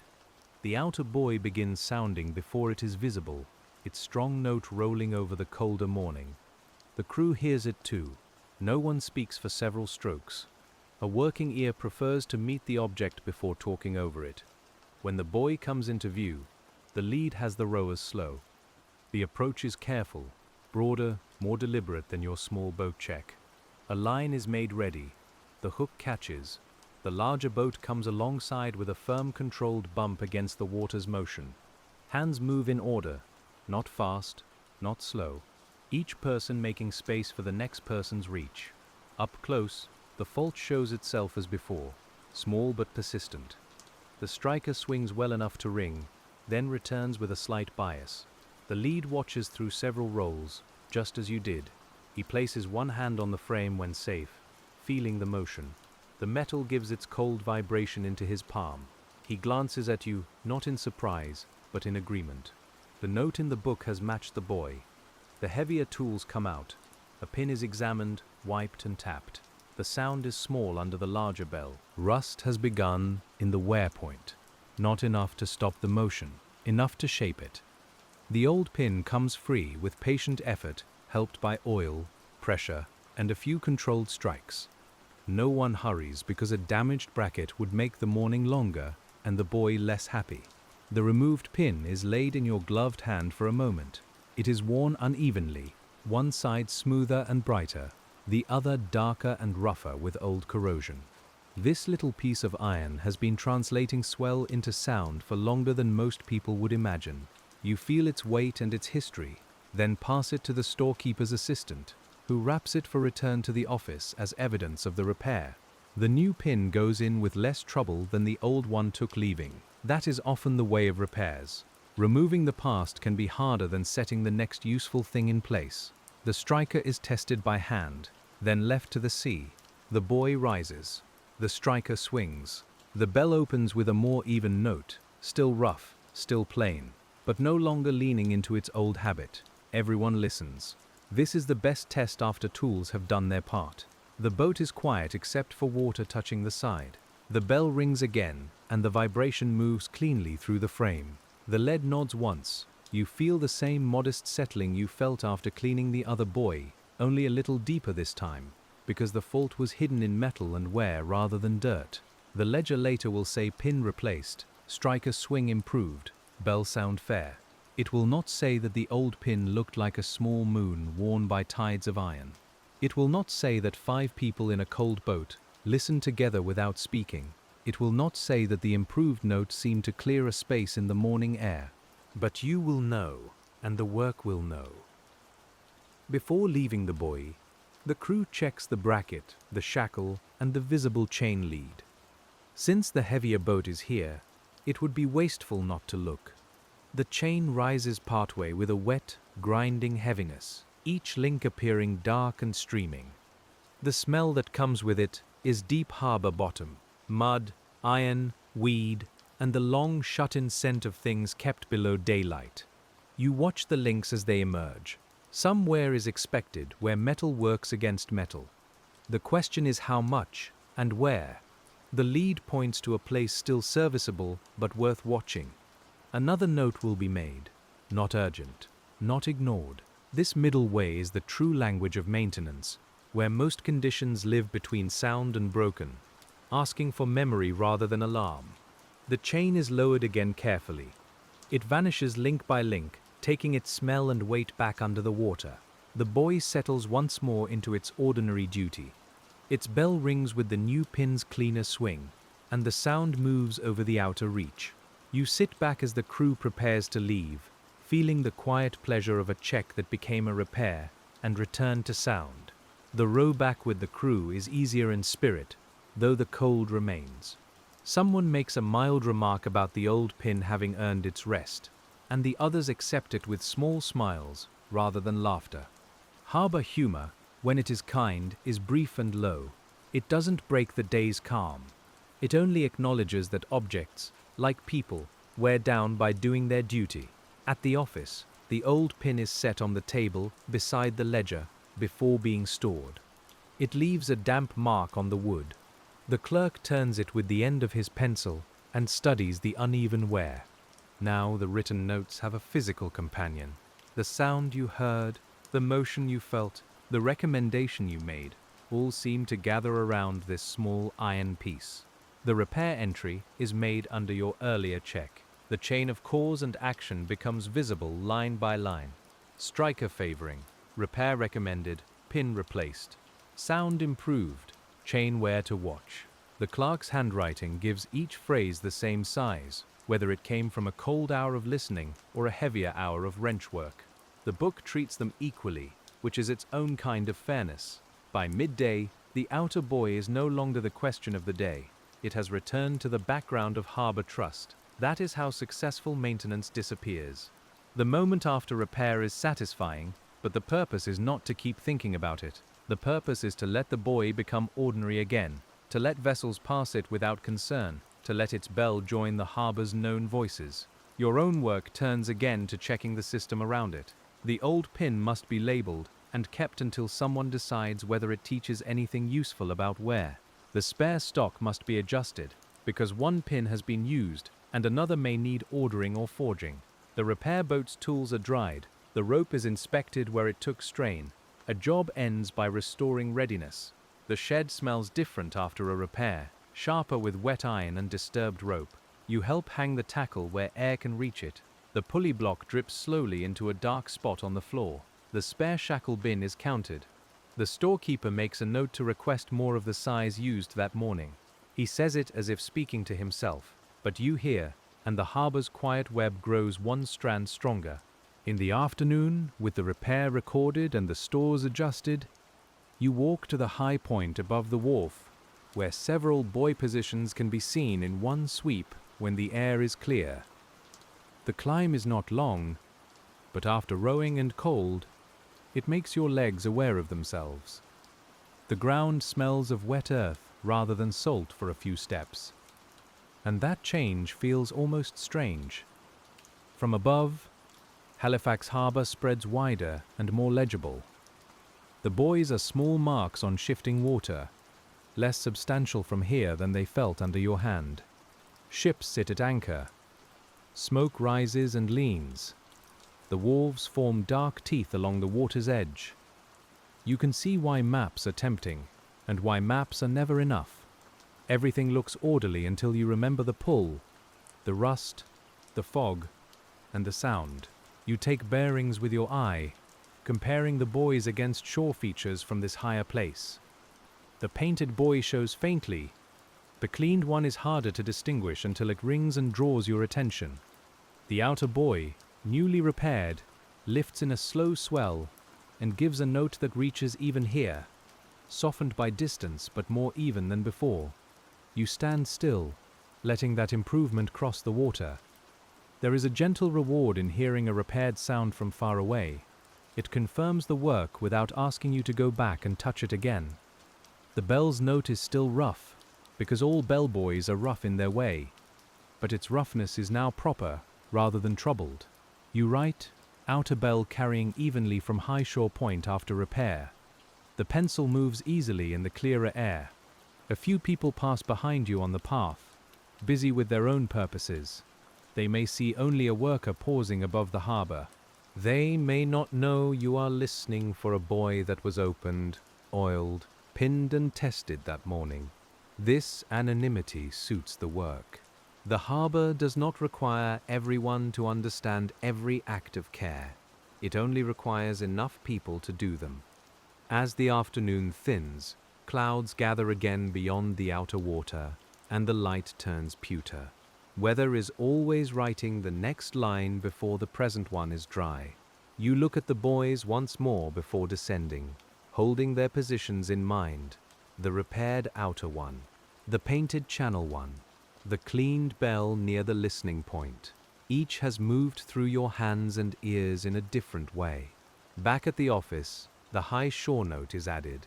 The old pin is tagged with the date and buoy name, then placed in a shallow drawer with other worn parts.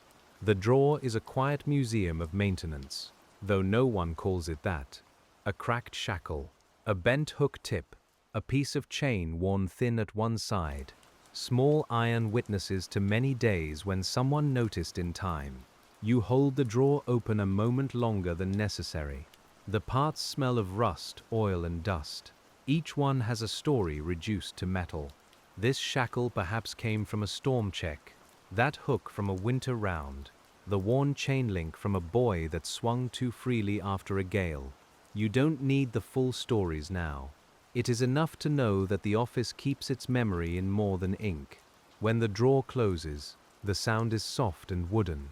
The day returns to ordinary tasks. Tea is poured. A ledger page is blotted. The repair crew's boat is reported ready again. Outside, the harbor continues in its layered way. Ship against dock, rope against post, water against stone, bell against air. We have moved through one fault and back into the wider pattern, where another small need will eventually rise. Toward evening, a light snow begins, though it is more like cold ash than proper snow. It melts on the planks and stays briefly on the tops of barrels.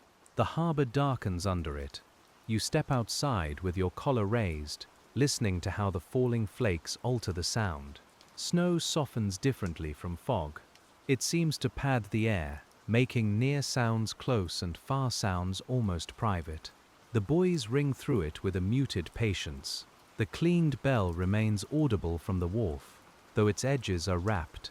The painted buoy is mostly a dull pulse, unless the wind shifts. The outer buoy comes only now and then, but when it comes, its note is even.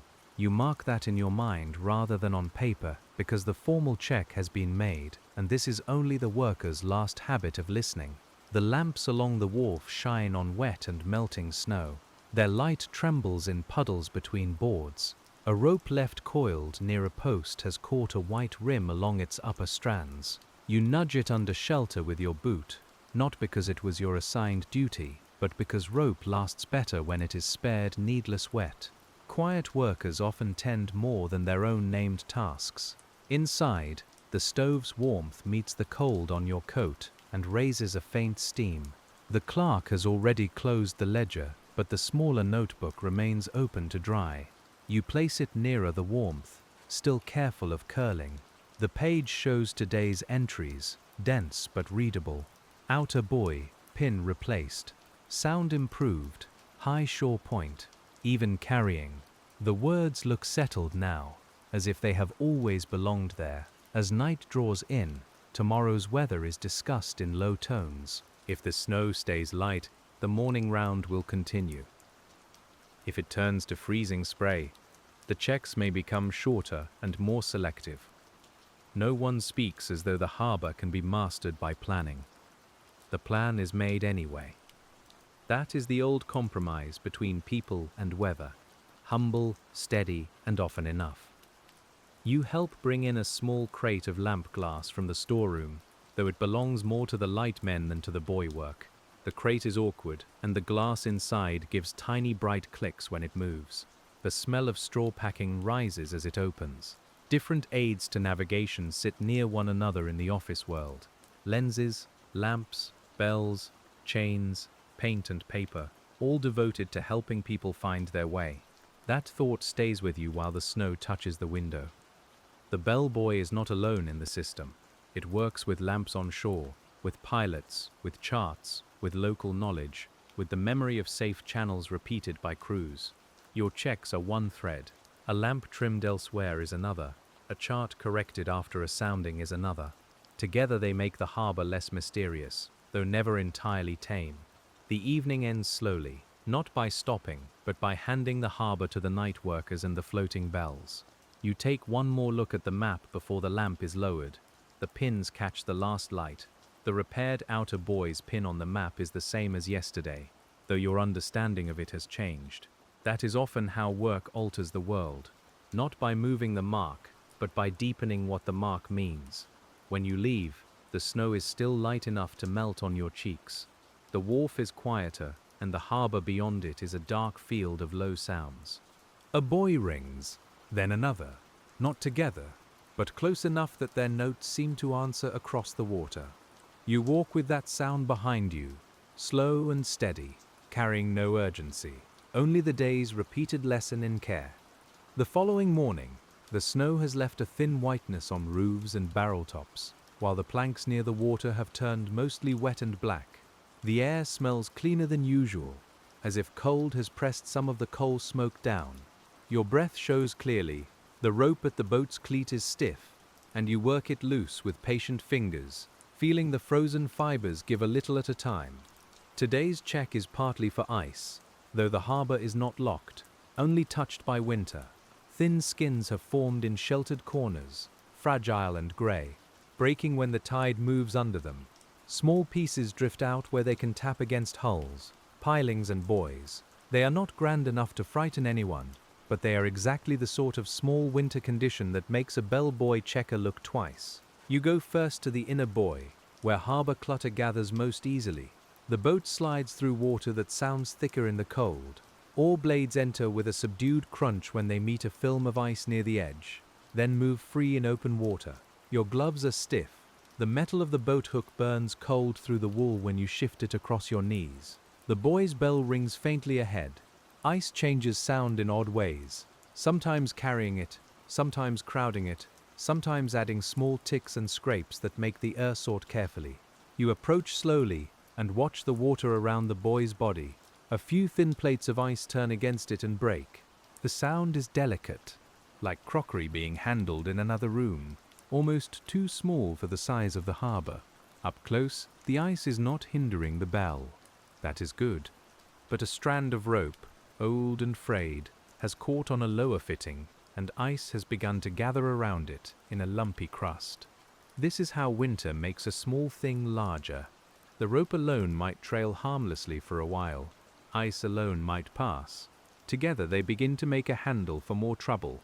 You catch the rope with the hook and draw it close. It resists, then comes free with a wet tearing sound as the ice breaks from it. The frayed end is dark, stiff, and unpleasantly cold. You pull it into the boat rather than leaving it to drift elsewhere. Water runs from it onto the boards, carrying a smell of old fiber, mud, and freezing harbor water. The buoy rises lighter without it. You listen after clearing the rope. The bell rings, clean enough. The ice plates tick against the body, but they don't stop its motion. You write with difficulty because your fingers are cold, and the pencil feels slimmer than usual. Inner buoy. Frayed rope and light ice cleared from lower fitting. Bell fair. Watch sheltered ice if cold continues. The words look cramped, but they will do. This is winter checking at its most ordinary. No frozen disaster, no heroic struggle, only a dirty rope lifted at the right time before ice could build around it and alter the buoy's motion. You flex your fingers, blow warm air into one glove, and look over the water for more small drifting things. The harbor offers a chip of wood, a peel of ice, a floating crust of snow, each one judged and mostly left alone.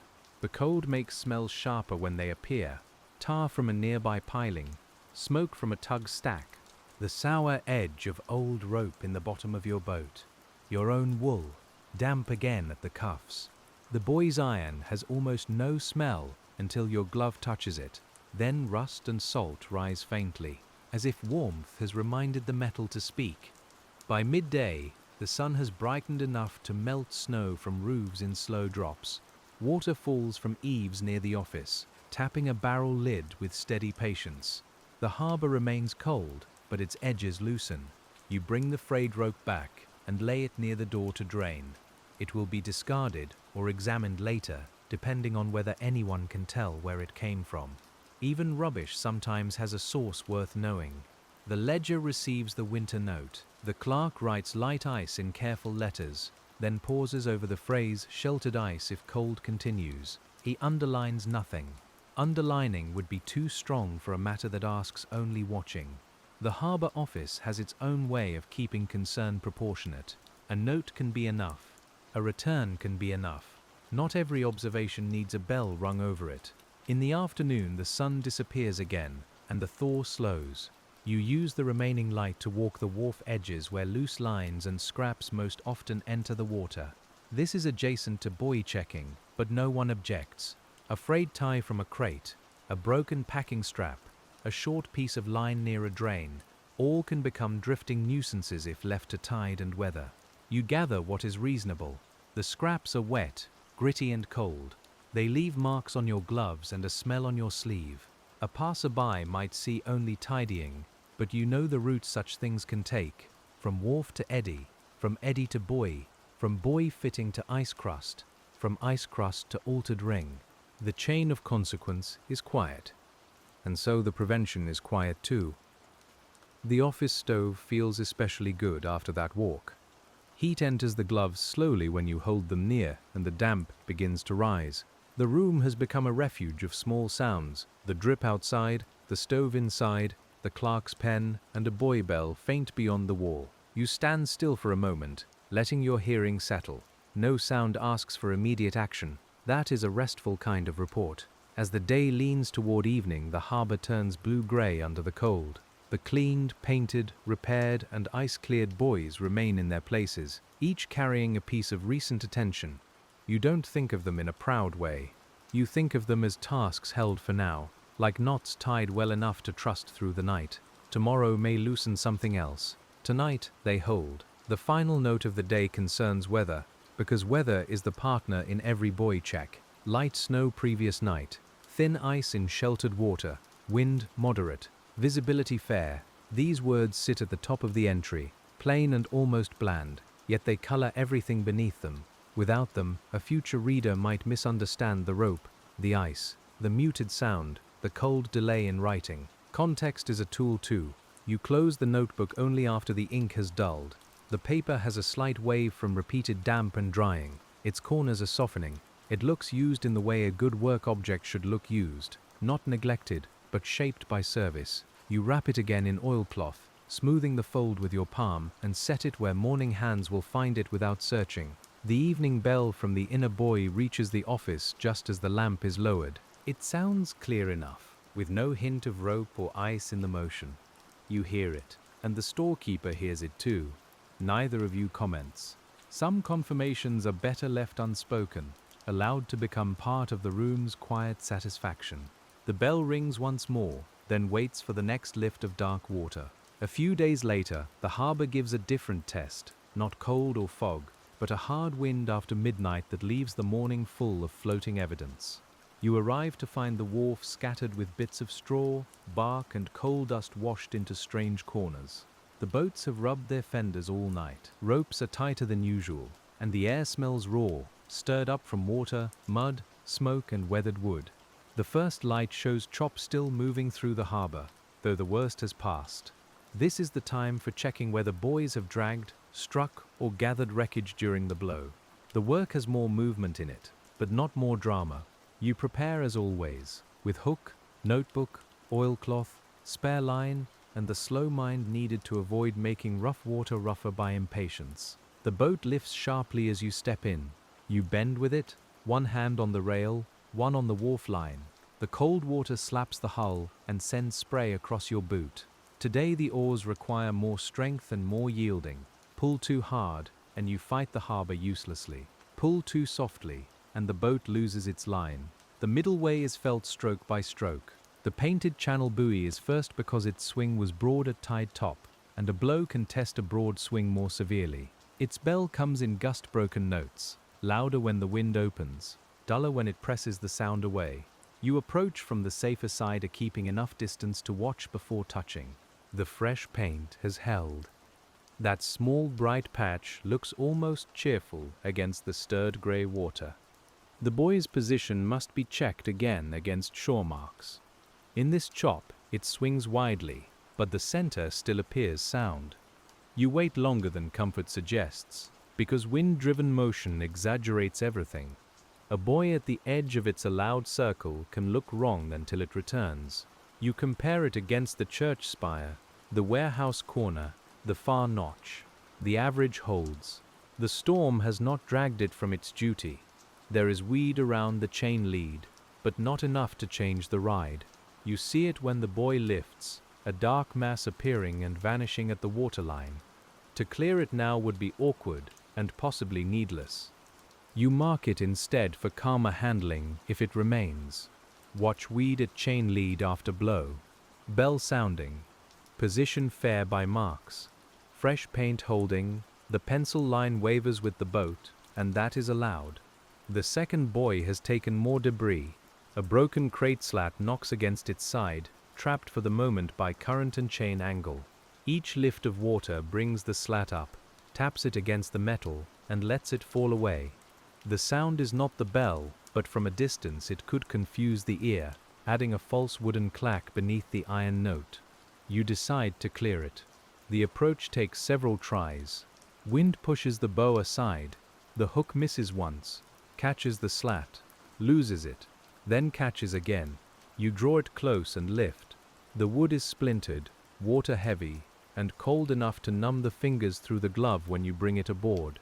It smells of fresh break and harbor soak.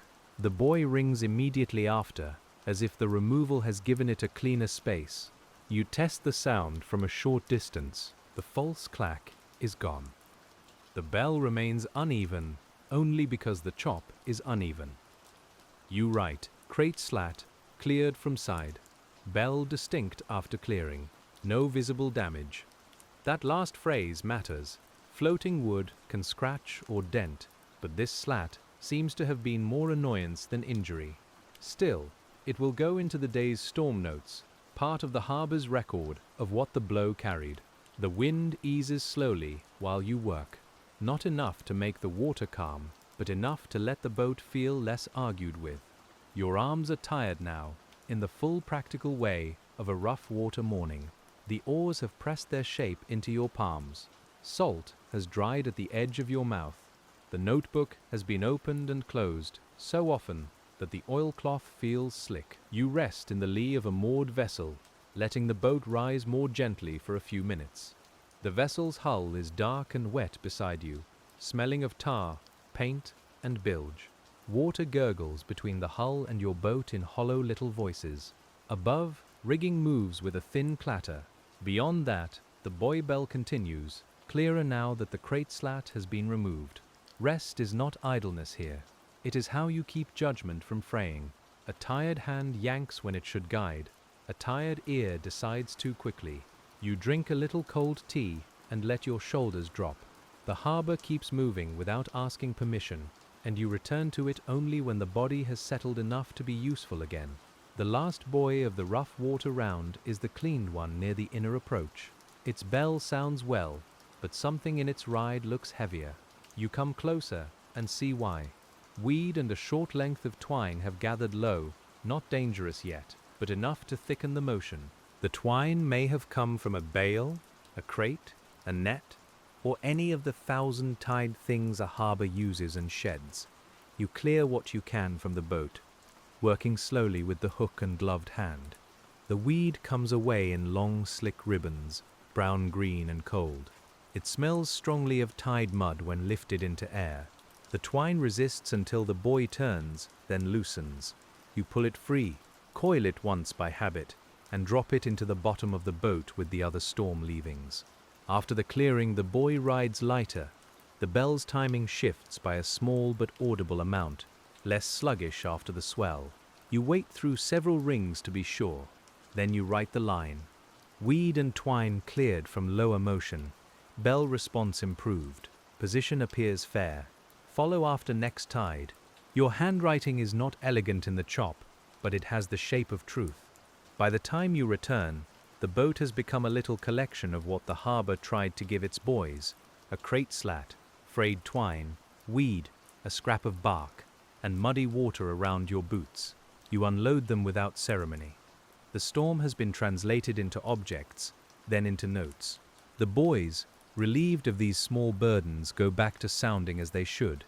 The office smells warmer than usual after the wind. Perhaps it is only the contrast. You spread the storm debris near the door, not in the walkway, and begin the ledger entries while the details are still bright. Blow overnight, chop continuing, painted buoy position fair, crate slat cleared, weed and twine cleared. Follow after next tide. Each phrase places a little order around the weather's scattered hand. The clerk listens as you read the rough notes aloud before copying. Reading aloud catches omissions. It also returns the sounds to the room. Bell, wood clack, chop, chain, wind. The words are quiet, but the morning moves inside them. He asks where the crate slat was found, and you mark the boy's name more clearly. Later, if debris repeats in that area, the source may be considered. By afternoon, the wind has dropped enough that the harbor seems almost tired. Water still moves, but with less argument. The buoys sound at wider intervals. Men on the wharf speak more normally again. The storm's small leavings are swept, stacked, burned, reused, or thrown where they will not trouble the water. The harbor returns to work, carrying traces of the night in corners and records. You make the follow-up after the next tide, as promised. The painted buoy remains fair. The cleared buoy rides cleaner. The inner buoy has gathered no new twine. These are modest confirmations, and they feel restful. The work did not end with the first clearing, because a tide can bring back what a hand removes. Returning after the tide is one of those odd checks that seems excessive until one has seen water rearrange everything. The late light falls across the harbor in long, low bands. Wet surfaces turn briefly golden, even the worn ones, even the patched paint and old tar. The bell buoys look almost still from a distance, though their bells say otherwise. You sit in the small boat with the oars shipped and let the last follow-up sound reach you. It is clear enough. The day's last note can be written, and as the evening comes on again, the work changes from storm response back into the calmer rhythm of keeping, where every checked rope, every heard bell, every cleared scrap, and every careful line in the book waits quietly for the next tide to test it.